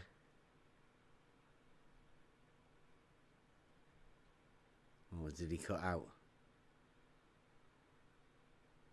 All right, carry on.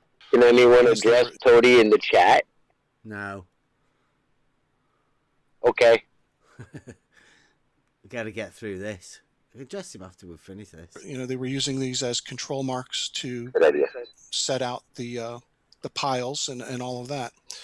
And of course, this old school methodology is still used today, except that it's not a manual transit, it's an electronic total station, but the same types of surveying activity takes place to build these large infrastructure projects. Right, so back in the 1950s, they used the triangulation Triangles have 180 degrees to fix all of the positions when they were making this thing. And also, the methods are exactly the same.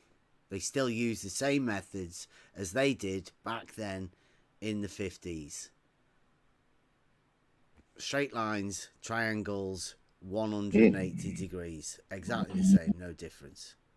I got cut off, but by a phone call. But they only built one bridge back then, so they built the bridge next to it later on. I just want to let people know.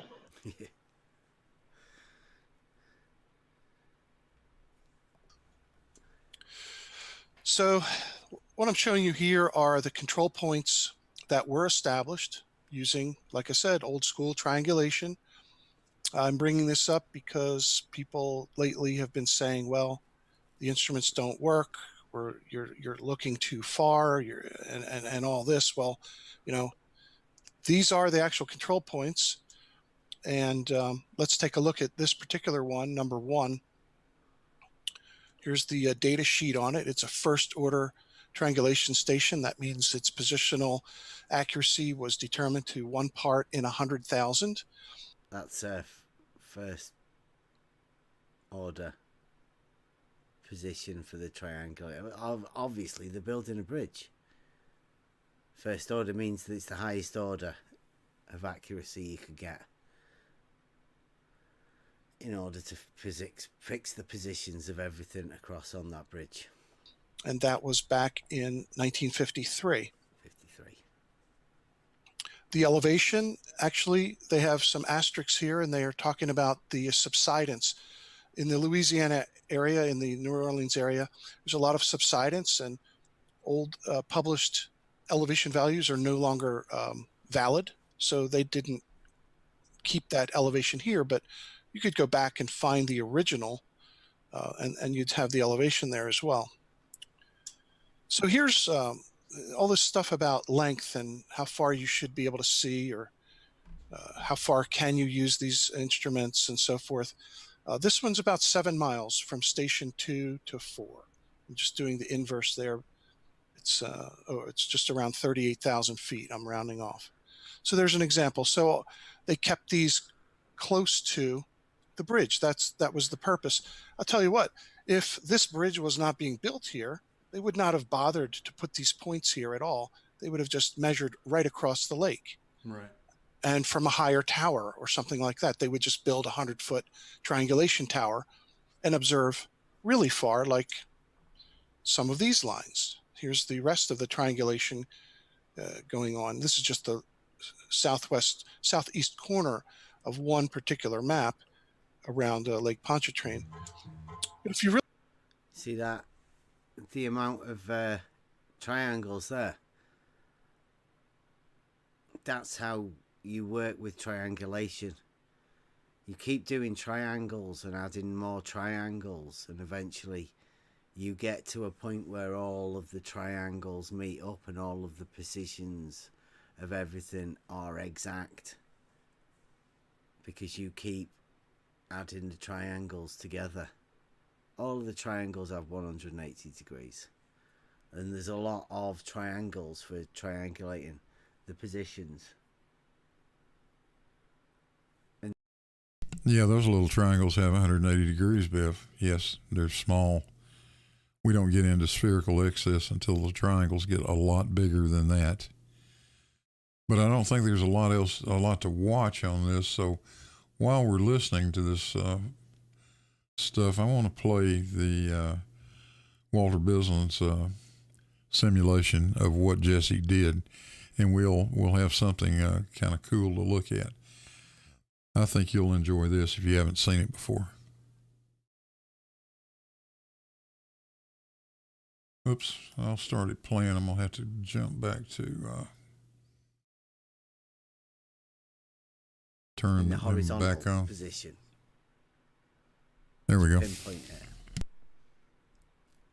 Nobody did a 7-mile elevation shot with any type of instrument. I promise you that. That's a good point. These are all horizontal positions, like on the, to put a pin in the map.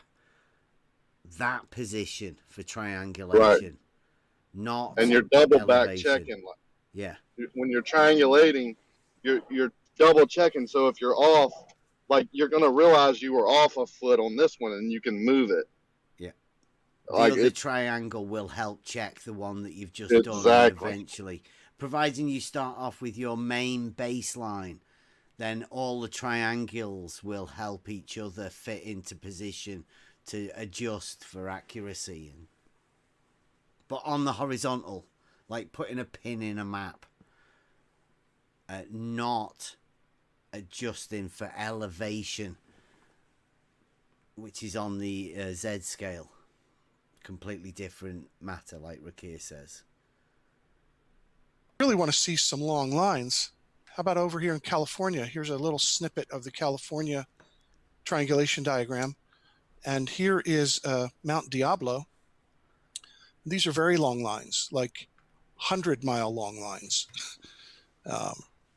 There's no question about it. It isn't a question of, oh, can they see that far and should they have gone that far? Well, they did. They do, or they did. We use GPS now, but back in the day, these lines were observed, these angles were measured, and that is what produces the maps that we have today. So that's just how it works. It's an interesting point. Those straight lines, those distances, those triangles that are done, those are what made the maps that we use today. Those triangles have 180 degrees. Yep.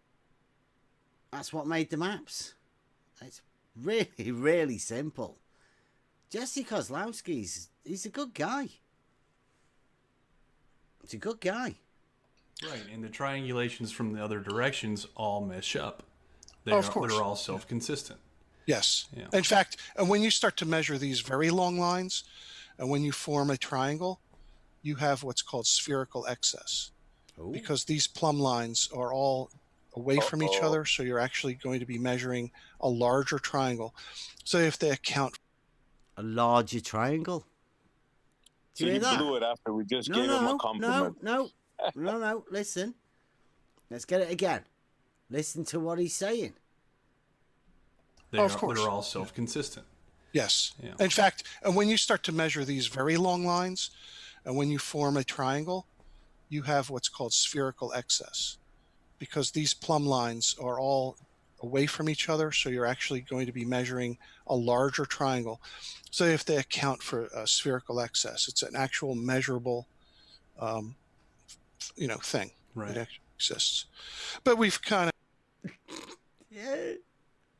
It's a measurable thing. It actually exists. We don't want to go too far into it, though, right? But straight lines... you'll have to ask Jesse Kozlowski. Triangles only have 180 degrees, and that's how they make the maps. So somebody will have to ask Jesse Kozlowski about this. Yeah, that's another point that these guys absolutely insist that there is no such thing as spherical excess. No matter how many times we show it to them on a sphere, no matter how many times we go through that, they just refuse to believe that spherical excess is real. It doesn't have any effect at all if you're only going to go a few miles one way or the other. Makes no difference. But when you get large triangles, I'll give you an example. Start at the North Pole, follow a line of longitude down to the equator, make a right turn 90 degrees, go along the equator any distance you like. In fact, go about a fourth of the way around, turn right again, and you're on another meridian, and you're going to join right back up to the North Pole. How many 90-degree angles is that? 3 of them? That's 270 degrees, fellas, whether you like it or not. Does that make sense, Josh? Yep. And I also point out that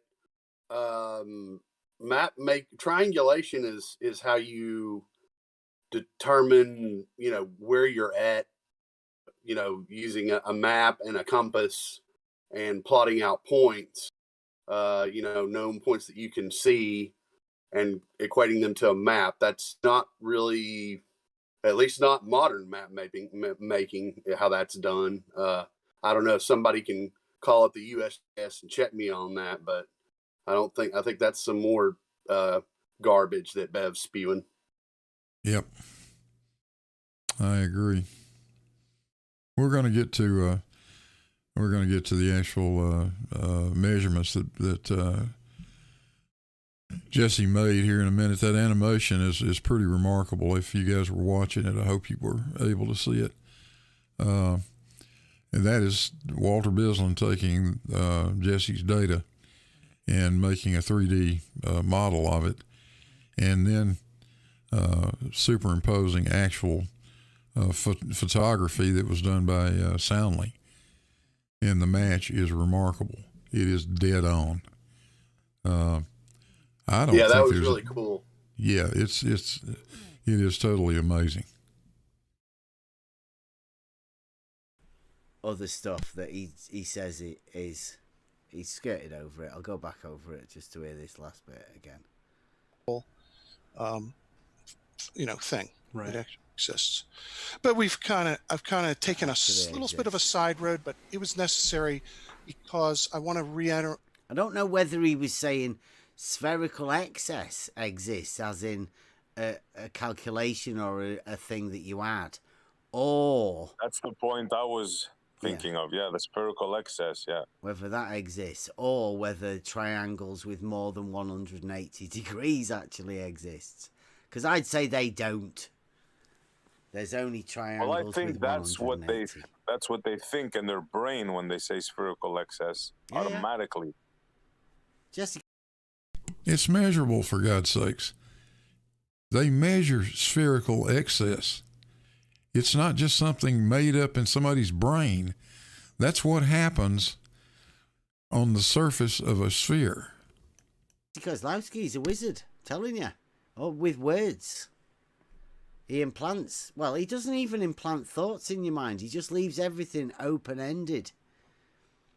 And you fill in the blanks however you imagine you want to do that. It's very clever. Emphasize again that the causeway, let me back up before I talk about Mount Everest. The causeway was built using these old school methods. And here today, or in these day and age, we have done a GPS survey. So we're going to see how well these things match up. Okay, it's something to think about. And again, they built that thing level across that lake. Level. It's an amazing piece of construction. So, and as far as the long lines go, certainly, here's a little map showing Mount Everest and all these Himalayan mountain peaks that were determined. The elevations are determined from geodetic triangulation. Believe it or not. So let's get. Why did he? Yeah, another shout out to Aaron Moorfield for another $19.99. Thank you very much, Aaron. Who says, can you tell me who's ever done that? Starting at the North Pole, ending with 390. Yeah. No one that I know of, Aaron, has ever actually physically done that. That is the example, whether you're talking about the Earth or you're talking about a styrofoam sphere sitting on the desk in front of you. That is the maximum angle spherical excess you'll have on a sphere. You can have a triangle with 3 90-degree segments, 90-degree angles in it. That's the point I was making. So, but again, thanks for the super chat. I appreciate it. Did he say believe it or not? He give you a chance to not believe it. Why say something and then say believe it or not? Yeah. It doesn't sound sure. It's meant to be giving you information. No, he knows you whistle dicks are going to question it. That's why he said it. And so I guess people can not believe him if they want. He's giving you a chance, at least. You mean like us? People like us choose Well, I mean, anyone. believe He's telling you whether to believe him or not. It doesn't make any difference to him, apparently. So all that to summarize, basically, yes, surveying works, triangulation works, and GPS works. Yeah, I think it does. Yeah. Yeah, triangulation works, surveying works, and GPS works. I would say so. They seem to use them all. Very good statement, Sally. Well, it's not that we think it does. It's that we have practical results that show it does. Absolutely. Mm-hmm. I'm just chuckling at some of the comments that I've seen, and so I don't know how serious to take some of it. So here is a video you can go watch over on Sally's channel. Sally was like at Command Central, up there in the room, doing the live streams, taking the long exposures, the video, and occasionally, us wherever we were. I know Mike would be out wherever he was, wherever I was. We would kind of call in and get into a live stream, so you can watch this. This was Friday night, I think, doing that first pass on the northbound side. Yeah, what I call the GPS waypoints. Yes, that's right. Where you're recording locations of the surface of the bridge. That's correct. So here's a little preliminary setup, assuring that we knew what the antenna height was above the road surface. See that? You see that picture there? So we can ensure what the antenna height was above the road surface. He's got a spirit level, a cheap, shitty one. Looks really cheap. Just leveling that thing up there in a car park at the side, wherever. But Bev's $100 auto level is a quality piece of equipment, I might add. They're not in the car. Obviously, you would say there's Mikey here. This is Mikey on the Bayou, as he's known on Twitter. Jesse obviously taking the picture. So there's two people that aren't in the car that probably will be in the car when they're doing it. But now they're not in the car. They're measuring the height of the thing with a level on the... so they can, I don't know, measure the height of the thing above the bottom of the car. Yeah, that'd be my guess. While they're not in it. Nice. I noticed the way they've used the level so they can get this level across here to measure a distance. Very good. So we put this is a magnetic mount on the car. I just used a survey rod and a plumber's level. This level has a groove in it, so it just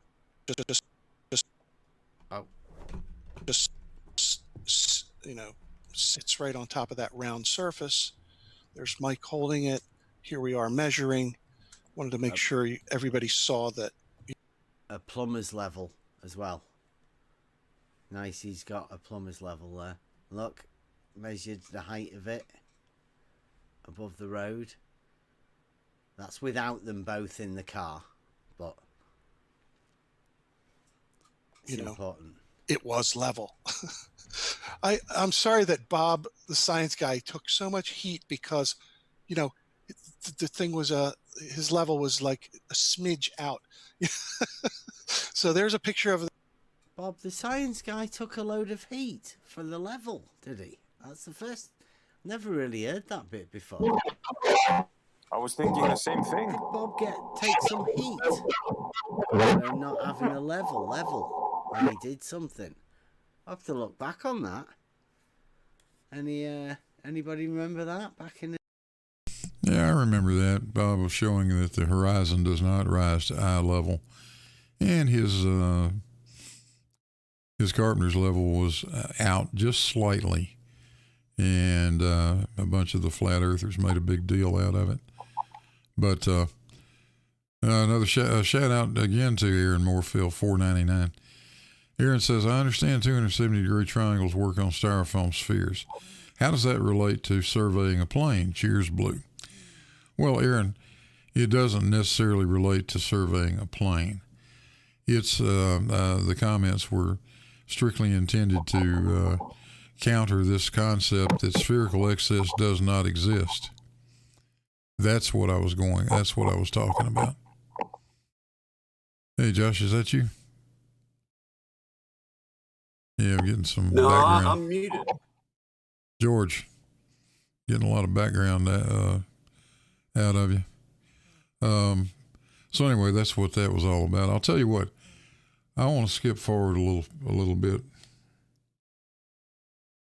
Let me see where I want to go to. Up to about because there's a bunch of stuff going on in here that really doesn't make any difference. It's just more of the same derp. But let's get around about this point, and let's see what happens. So let's hear. This is the large hump. That's 0.1326 at 18.57 meters. See this line right here? That's the chord. I'm going to talk about that in a little bit. That's the chord connecting the from where I started and to where I ended on the level points. I connected two of the level points. So I'll show you that in another couple slides. Interesting, right? Make sure you get that. That's Jesse. Here we go. Say it again. That's 0.1326 at 18.57 meters. See this line right here? That's the chord. I'm going to talk about that in a little bit. That's the chord connecting the from where I started and to where I ended on the level points. I connected two of the level points. So I'll show you that in another couple slides. On the level. Okay, so there's that point right there. Now, what are these guys doing? Right, now here we go. Wizardry. We're just talking about a chord, and he's going to get back to it in a bit. But in between, just after saying the chord, so you can forget about it, we're going to do a little bit of wizardry, talking about something completely irrelevant. Can you show us on the doll where the wizard touched you, Bev? Apparently, it must not have been good. They're checking their pool cues. I found this on the internet, and I'm showing you this is how you check to make sure your pool cue is straight. No, you don't. You just put it on the pool table and roll it. And you roll it. Yeah. Yeah. And that'll tell you you don't do this. But hey, Jesse, I guess Jesse hasn't played pool. When you look at that pool cue like this, if it's warped, it's been sitting over in the corner for a long time, no one's used it, it's going to have a bend to it. You're going to see it, right? Makes sense, right? Common sense. So here's what I'm going to do with my... Negative, no sense. Makes sense, doesn't it? Like, so he's just gone from one, and this is a reoccurring theme that's going to happen. He's just gone and showed you a chord and a design that he's made, and then now we're going back again. With the view, this cross-section view, I'm going to start to turn it from the side. You can start to see now, there's a little hump there, and there's a hump there. And turn a little bit more. And each time I turn it, I zoom in, so you could kind of see what's going on. This is the shape of the bridge starting to appear as I turn in my software. Ooh, see that? Wow. Yeah, it's called foreshortening. Have you ever been to the lumber yard before, Bev, and tried to pick out a straight piece of lumber? You don't stand off to the side of the damn thing. You look down it. You foreshorten it, and then the warps and twists and crowns and stuff start to show up. That's what he's trying to point out to you. I don't think it worked. Oh, that was a sheer turned curve his there. software and boom, bang! Like what? There we go. Starting to appear as I turn in my software. Oh, and hell. Go on again. That's the large. I think that's the large marine span. There's a couple humps that one of these humps, Sally, you said you weren't even aware of, right? One of them, I forget which one. There's my humps. Come on. It's from the South Shore. If you're looking out at the 8-mile marine span, there's a marine hump directly behind it. I guess it's right about 9 miles. Right. Oh, okay, that'd be that one. And it's on the it's on the west lane, and it's just from the angle that we normally look at. You don't pick it out, but it is there. You go back and look in the video footage, and you can see the cars. Now, is it on the northbound side or the southbound? Distraction. It's very clever. It's on the north. It's on the southbound lane. Okay. Yeah. That's what this is. The southbound. Yeah. Right. Okay. It's on so what? It's there's on that both cord, lanes. and in fact, I think that's my next slide. I was That's waiting what for he's you to doing. chime in. He's just I was just distracting thinking- soundly. Right? I was just thinking, imagine what Rakia is thinking right now. He goes over this bridge every freaking day almost. How can a hump to let boat traffic underneath be on one lane? He's just distracted him. Watch what he does with the picture. Look at this. There's that, that bit of a hump that he just sort of... Because this length of the bridge doesn't change at all. Oh, you nitwit. You're looking at it at a real extreme angle now. You're not looking side on. You're looking down it. Jesus. Watch what happens. He just... There's that cord, and in fact, I think my next slide is to... Boom! Oh, yeah, here's my last turn. That's his last turn. And when he does a turn, he doesn't do anything. Like, the length of it stays exactly the same. Yeah, but he zooms in, Bev.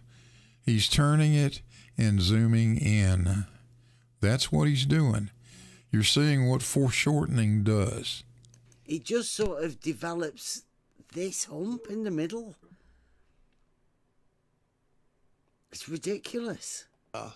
So that's about as far as I could go. And after that, the thing would start to disappear. I don't know why, but the graphics would not allow me to turn this anymore.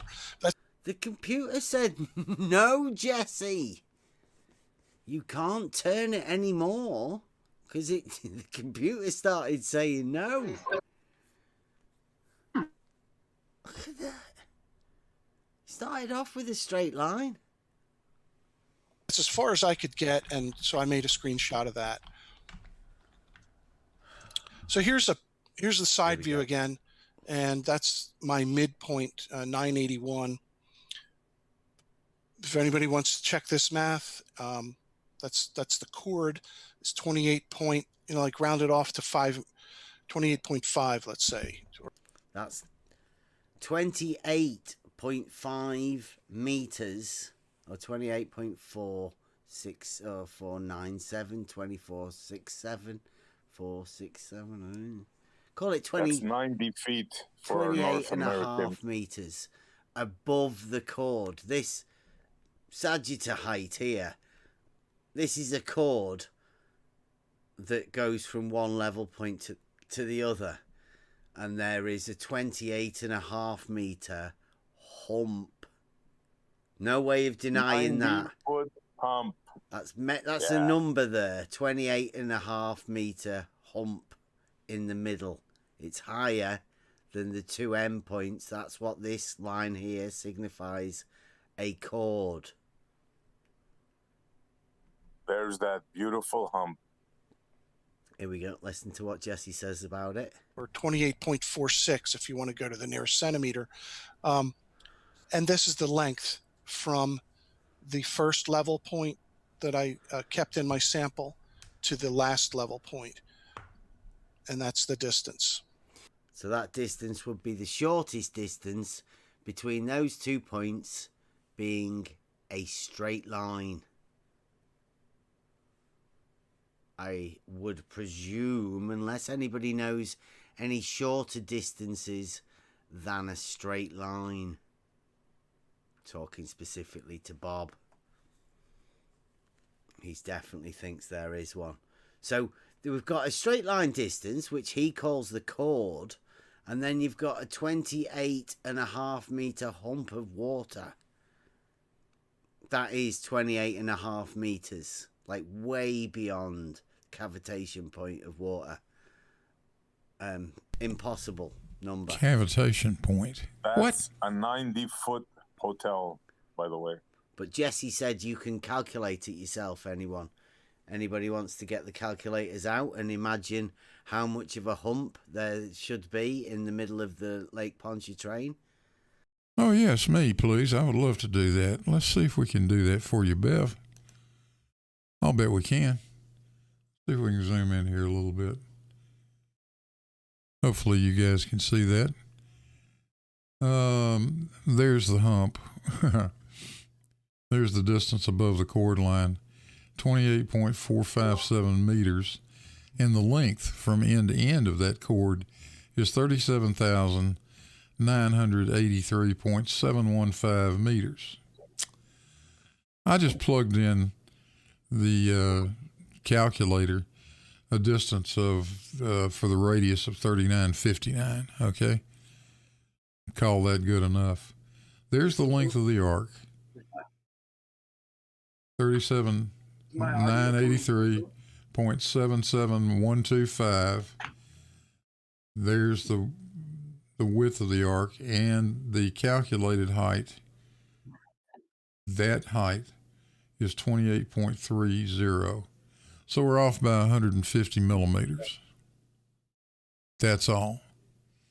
150 millimeters. I personally think that's pretty good. Anybody got any other thoughts? And while I'm here, shout out again to Aaron Moorfield. Another 1999. Man, you're killing it tonight, Aaron. Thank you, sir. Foreshortening at Home Depot would be a... Hold on a second, George. Foreshortening at Home Depot would be a bit different from foreshortening over 23 miles of air, no? No, I don't think it would be, Aaron. It's the same principle. Would you think there would be another factor involved with Soundly's foreshortening? Nope. I don't believe so. Action at the far end of this. That's undeniable. But the principle of foreshortening doesn't change regardless of whether you're talking about a 10-foot piece of wood or a 23-mile long bridge. It does exactly the same thing. Now, go ahead, George. What were you saying?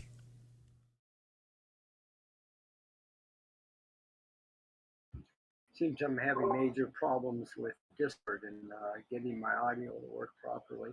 Is it coming through? Yeah. Yeah, we got you.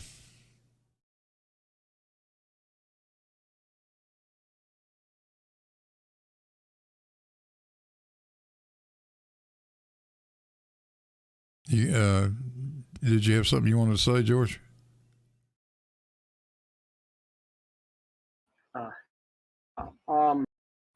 This has probably been said many times before, but it's always worth mentioning to the audience that Bev is not really qualified to be offering any sort of critical analysis on Jesse or any other surveyor. Bev is far from being a surveyor. He has this so-called certificate that he waves around and tells people about, and it's not really a surveying certificate. It's nothing more. It appears to be a grade report from a course that he took 30 years ago, probably high school level. Looks like it was a high school level, most likely a course on an overview of surveying rather than any real particulars. And at most, those things would be maybe a 3 or 4 credit course. And it's just one course. And to become a surveyor in the state of Minnesota, where I'm at, you have to earn a 4-year Bachelor of Science degree with at least 22 credit hours devoted to surveying. And there's much more after that in terms you have to take a surveying competency test, and after passing that, you have to spend 5 years working with a certified surveyor before you can take your certification test to become a qualified certified surveyor. So Bev, in waving around this so-called certificate, which is nothing more than, like I said, a report card, a report card, is just laughable. And, you know, he's just not competent to be offering any sort of critical analysis. I won't disagree with that. Let's see what else goes on here. See whether you can calculate a bigger hump than 28.5 meters across a level lake. You'd think that'd be noticeable, right? If you're standing on the shore there, on either end. Yeah. Well, it's impossible, isn't it, that to have water rising in front of you? Because if you're stood at one side here, Jesse's got the cord going straight from one point to the other across the bridge. And then above that, you've got a 28.5 meter hump of water. That's some more idiocy that always comes out of these guys. The water is not rising up. The water is falling away from you. It is always below you. You are always standing on top of the ball, no matter what you do. I get really sick and tired of that idiotic argument. Makes absolutely no damn sense whatsoever. Geez. Let's go on. There's something what else. they don't seem to realize, Blue, what they don't seem to realize is that a sphere has what we call perfect symmetry. It looks the same no matter where you are on it. So what's true for one position is true for all other positions on the sphere. Yeah, it's always dropping away from you. Every point around you is lower than you are, if you want to think about it that way. There is no hump in front of you. No, I don't think quite right. You don't want to say every point is lower than you because that implies changes in elevation. No, they're all the same elevation. They're all the same damn elevation, and compared to a tangent, it's all dropping away from you. Yes. Every bit of it. That's what I'm saying. Qualifier you need to put in there when comparing it to a reference tangent at your position, it's falling away. But I mean, that would just be like a mountain, isn't it? A mountain, yeah, a 90-foot mountain. 28 and a. Yep, I accidentally turned it back on. Yeah, that's what I should have said. But yeah, there is never a hump in front of you ever. That's just flat Earth bullshit. What they're getting mixed up with is the fact that you can talk about there being a bulge or a hump with respect to a cord that's drawn through the Earth from your position to a final position where your is. Then in between anything between a cord is above the cord line. So if you establish your reference as a cord, then yeah, you have a hump or a bulge. Yeah. But with respect to a tangent, everything appears to be as you get lower or drop away. And what SC Montreal always is doing is mixing up the two reference points. Is, you know, question, how can you have a drop when you have a hump? Well, it all depends where you pick your reference. If you pick your reference to be a cord, then yes, you have a hump with respect to that cord. But if you pick a tangent as your reference, then everything falls away. There's no paradox or some sort of a contradiction going on here. It's just that they're picking different references to call a hump or a drop, and you have two different references. That's with one reference it have a hump, another reference, the tangent, appears to be a drop. Shout out to Stringer News 1 for $5 super chat. Thank you. Says, don't sugarcoat it, George. Bev couldn't find his ass in a dark room with both hands taped to his ass. Okie dokie. There's another point I want to get to before we start thinking about wrapping this up. Let's let this thing play for a minute. Yeah, in water terms, 28.5 meters is quite high for a hump We're of talking water. you need an to elevator. Have. Yeah. Yeah, you need an elevator, like 8 stories at least. Yeah, nice. You know. Nice. So pretty interesting that shape that you just showed us there, Jesse. Would you like to expound on that a little bit? That's pretty interesting shape, isn't it? The hump, for water. Yeah. Of water? Yeah, I'd say that's it's a pretty really interesting shape. Yeah. Shape right here? Yeah. Well, it looks curved to me. Is that where you're going with this? I mean, let's... He did turn it in his computer to make it curve like that, didn't he? I mean, it Townley looks really impressed. But I mean, we are talking about a bridge, right? I think he helped Soundly with that one. That he did that especially for Soundly. Are those what are the pointy bits? They're the humps. They're the what Jesse calls the humps. Yeah, I know. Sorry, I just thought I'd point it out. The hump spans. Everyone else must be wondering what they are. Yeah. I just thought I'd point out. That's Bit steep, aren't they? You drive boats under. Yeah. Well, he did turn Oh, it they a are? few times, didn't he? Are they up at the time? Yeah, they're not. They're not like London Bridge. Oh. It's kind of obvious, right? Yeah. Looks a little similar to photography, don't you think? Yeah. Well, don't let the It looks a little similar to his photography. Like, yeah, come on, Soundly. Not out of the bag yet. Keep in mind, these are level. I mean, if you look at these, except for the humps. Exactly. These are all at 5'7", 5'7", 5'7", right. 5'7". The thing was built to be level. See, he's even telling you. When he's saying they're 5'7", 5'7", 5'7", 5'7", that's above the water. Yeah, Bev, those are elevations above a curved surface. He's playing tricks. I'm going to leave it playing The for a water's bit. curving. It's telling you in so many words, I'm going to have to leave it playing for a bit. I'll be back in a minute. Above that water. So, I don't know. Do we really need to talk about the difference between level and flat? Exactly. It's level and curved. Yeah. Yeah. So it's actually amazingly level considering the distance that they had to build this thing. I'm telling you, it's for 24 miles. They're very consistent, don't you think? It's awesome. It is it's an amazing. It is an amazing piece of architecture, really. Yeah, it is. The way I phrase it is a monument to the curvature of the Earth. It is a monument. It's a man-made monument. It really is. I totally agree with that. It really is. So.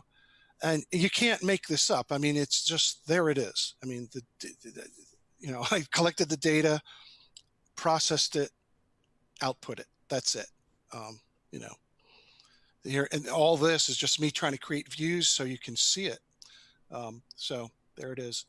Now let's see where are we going next. Okay, so there's the chord. You can check that math if you want. This was pretty cool though. I found this morning. I was just doing some searching on I forget what, but I came up. What I was really trying to find was construction, old historic, maybe photography of them building the causeway, and I thought maybe somebody captured some surveyors out there doing the work. I didn't find any of that, but I did find this article. This is from 2011, and somebody I haven't read the whole thing yet, but he is talking about computing the radius of the Earth using this bridge. Talking about computing it again. So it's interesting. I'm going to take a look at this. I'm just showing you a couple of portions of it. But look what I did here. But look what I did here. You ready for this? This is the magic. I took a sample. Program. Just creating that blue circle, is the result of doing what's called a three coplanar points in 3D would describe a circle. So I selected one of my beginning points, one in the middle, and one at the end, making sure that I didn't pick one of the humps. I wanted to make sure I was picking, the points on the level spans. Right. The lower deck, as I call it. And bam, there's the radius of the Earth. Yeah? Did you get that? Wow. Do you want me to run back over that again? Because I don't know whether you managed to get that. Oh, this is going to get good. Is the result of doing what's called a three coplanar points in 3D would describe a circle. So 3 coplanar points in 3D. I don't know if anybody else knows what that would be. 3 coplanar points in 3D is a triangle. Just in case you don't know. Because any 3 points are coplanar. And that's a triangle. This is where the facepalm video comes out every time. Describes the plane of the triangle. Because a triangle is a 2-dimensional shape. And when you join all of those points up, you establish a plane. That's why it says they are coplanar. That's kindergarten point drawing, right? And then color. 3 coplanar points. Yeah. Right, so that's all we've done. He's picked 3 points, one at the beginning of the bridge, one at the end of the bridge, and one level point in the middle of the bridge. So 3 level points to make a coplanar surface. But we have a problem, Houston. And bam. And bam. Isn't there a 28.5 meter hump somewhere there? 3 coplanar points. Yeah, exactly. It's that's the point in the middle that he had unless he means the planar point that would be on the chord. Or, well, I mean, if they are level and level is horizontal, then the plane would be on the level. Like, it would be a level plane. And that's the problem. Level is not horizontal, Bev. That's the mistake you're making every time. He said, level point at one end, level point at the other end, and a level point in the middle makes a 3 coplanar points on the level plane, you would imagine. But oh no. Yeah, well, if the Earth were flat, but it's not. Jesse. So I selected one of my beginning points, one in the middle, and one at the end, making sure that I didn't pick one of the humps. I wanted to make sure I was picking, the points on the level spans. Right, on the level. 3 on the level points. Yeah. Mm-hmm. Right, the lower deck, as I call it. And bam, there's the radius of the Earth. Wow. Do you like that? Bam. Bam. And bam. There's the radius of the Earth. I mean, do you reckon you get that past David Weiss? Like, we got a level point and a level point and one in the middle. We didn't want to get the humps in the middle. We made sure we got a level point. And bam, there's the radius of the Earth. Give me your Bitcoin. He'd laugh him out of Discord. Well.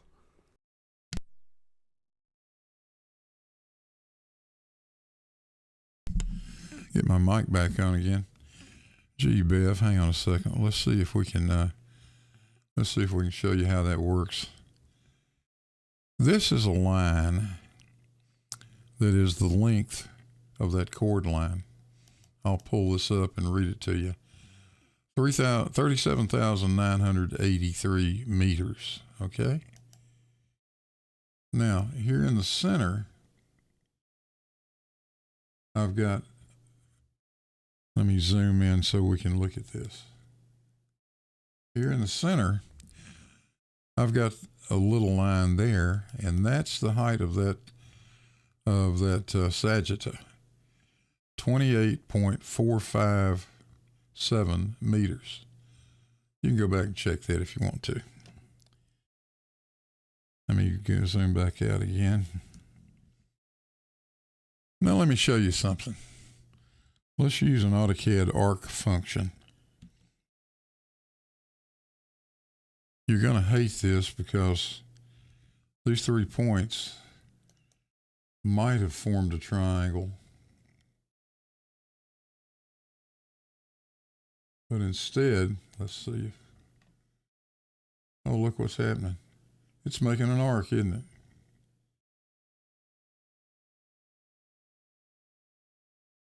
There we go. There's an arc. Let me see if I got it right on the point. Yeah, I made it right there. What's the radius of that arc? My goodness, an arc with a radius of, that would be 6,337 kilometers.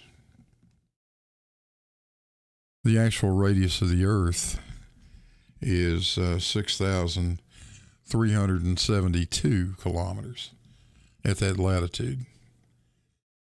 That's off by 0.6%. I think that's actually pretty good. So you want to tell us again how 3 points form a triangle? No. Whoops. Let me cancel that. Let's see. No, I don't think you do. That wouldn't be enough for me. But what do you think, Soundly? Do you think Soundly would go for that? I mean, it's just pure wizardry what he just did then. Just bam. From that, and I did two of them. I didn't even do a bunch. I did two. A couple of them. And then I looked up a calculator that gives you the radius by latitude, and we're right about at 30 here. The south end of the bridge is at 30. The north end is at 20 minutes. I just went with 30. And so let me pause you. Distraction, right? I don't know what that was. He just went and bam, and then started looking at a calculator. And Soundly's about to stop him. So do you... I just showed you exactly what he did. And I think I just showed everybody how little you know about math. And everyone see the significance of what he did with the 3 coplanar points. Because if you're talking about a horizontal plane, then what he's done is measured, well, he's done the impossible, right? Because no, he's not talking about a horizontal plane, Bev. He's talking about a vertical plane. 3 coplanar points on a horizontal plane wouldn't give you a radius at all. Not in that plane. So the only way you can get a radius is to have a vertical plane. In which case, he does actually have a measured 28.5 meter hump in the middle, a vertical change from the 2 points at each end. Jesse's left himself in a bit of a predicament here. A measured hump, impossible, or a 3 points on a plane to make a circle, which is also impossible. Like, I would say geometrically what Jesse Kozlowski said here, impossible and impossible. Like, whatever he's just done and performed with Soundly is impossible. The ignorance is astounding. Josh, you still with us? Yeah, Harry. Sorry, I took a quick break there and grabbed a smoke. It's okay. I don't know if you saw that little demo I did or not. He just went through his spiel about how 3 points can't form an arc or a circle, which they obviously can. You can define an arc a lot of different ways. 3 points is one way of doing it. That's how you do it in AutoCAD. You can also use the radius of the arc and an angle that defines the length of it. So, it just I don't know what to say.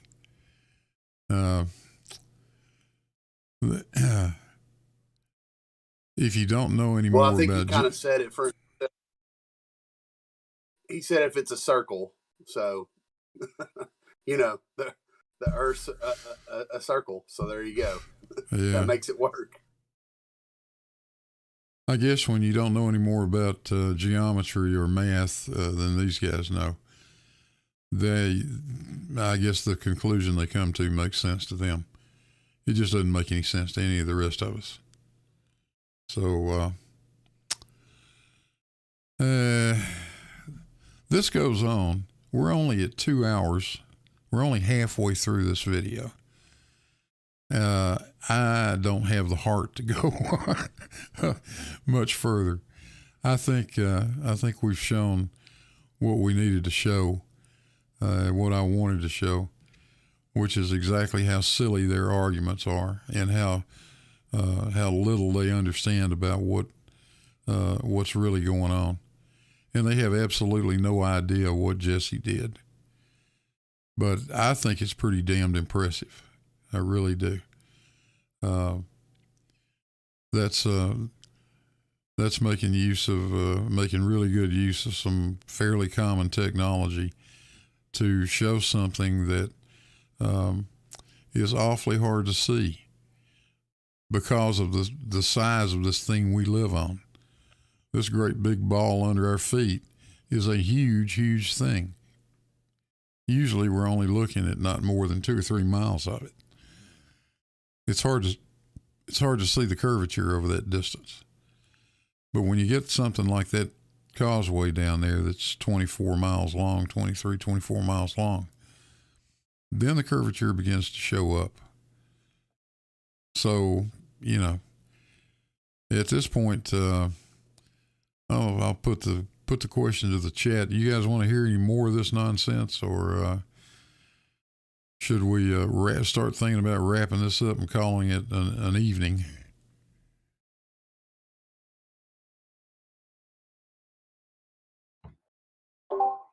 While you're waiting for a response, Blue, I might mention you were talking earlier about Walter Bisland's modeling of what's going on the Pontchartrain Bridge. He does a very excellent job on that. And if someone goes to his site, they can also look on his site. He modeled what I did 3 years ago on a frozen lake called the Rainy Lake Experiment, also on Walter Bisland's site. He summarized and documented what I did in a very excellent way that shows curvature measured over a distance of 6 miles on the frozen lake where it targets up. And you can see how the targets actually drop with respect to a tangent as you go out an observation point out 6 miles. Yeah, you did some excellent work up there on Rainy Lake, George. Much appreciated too. That was a hell of an effort, and you were doing that by yourself too. That was incredible.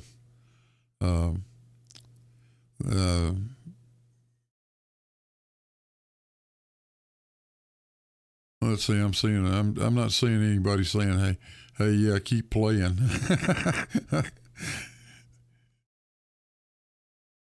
Kenneth Paulson says, "How much derp can you handle in one shot?" I kind of agree. Yeah. How much stupid can you take in one night? Yeah. I'll tell you, I watched this thing. I watched it live when Bev was doing it. And all I could do was sit and shake my head and try to stay far enough away that I didn't damage any of the equipment, because I really wanted to punch something a few times. The incredulity is just over the top.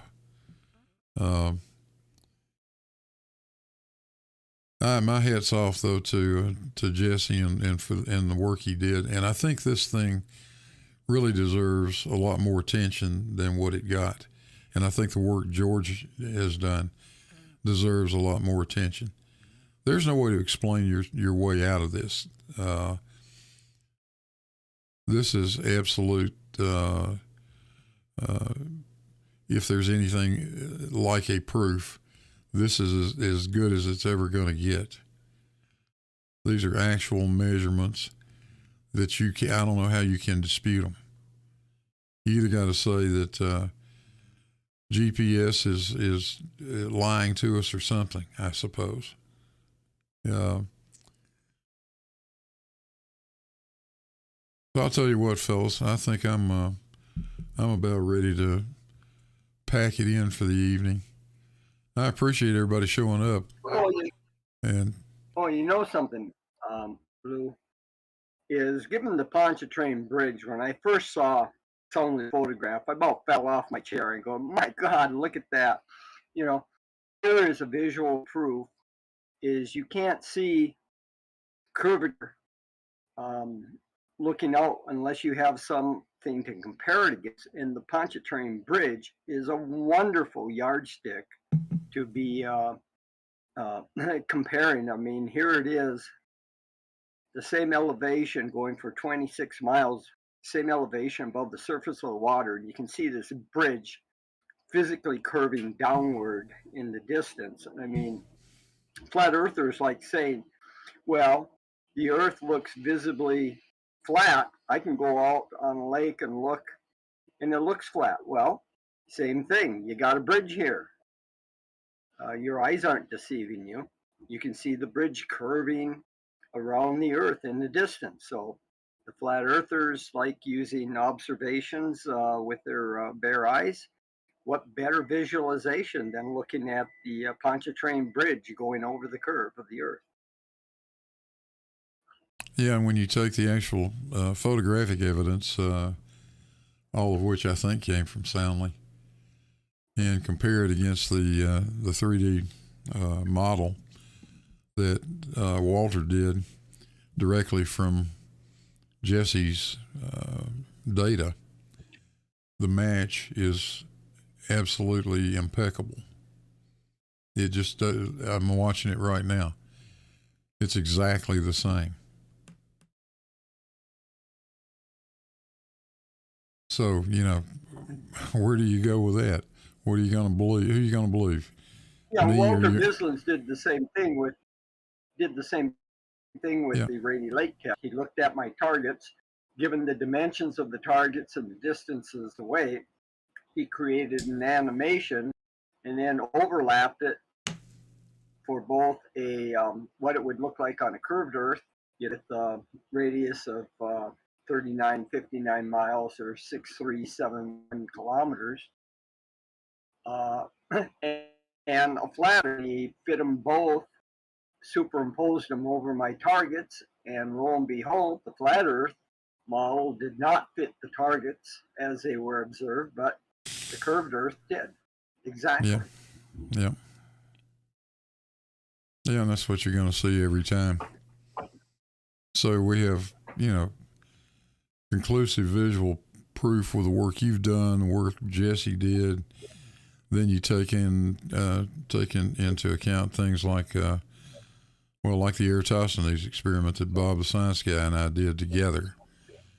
And you can't come to any conclusion other than you've got to be on a sphere to get it to work. And then you get into things like sextants and celestial navigation, which absolutely can't work on a flat Earth. It just will not work on a flat Earth. I don't know how much more these guys need, but I don't think anything's going to convince him, actually, when he gets right down to it. Shout out to Larry Scott for $1.99. Obviously, Says, did Mullins show they up? need a lot more. Yeah, let me read this Lou, super chat. obviously, they need. All right, let me start over again. Larry Scott for $1.99. Did Mullins show up, then disappeared from flat Earth? He's talking about our buddy George, Brian Mullins. Yeah, Mullins showed up and disappeared. Haven't seen him again. You got a lot of background noise, George. Oh, sorry. Yeah, Brian Mullen took his channel down several years ago. And I don't even want to talk about that guy or anything to do with him. All right, so anybody else got anything? Any questions from the chat?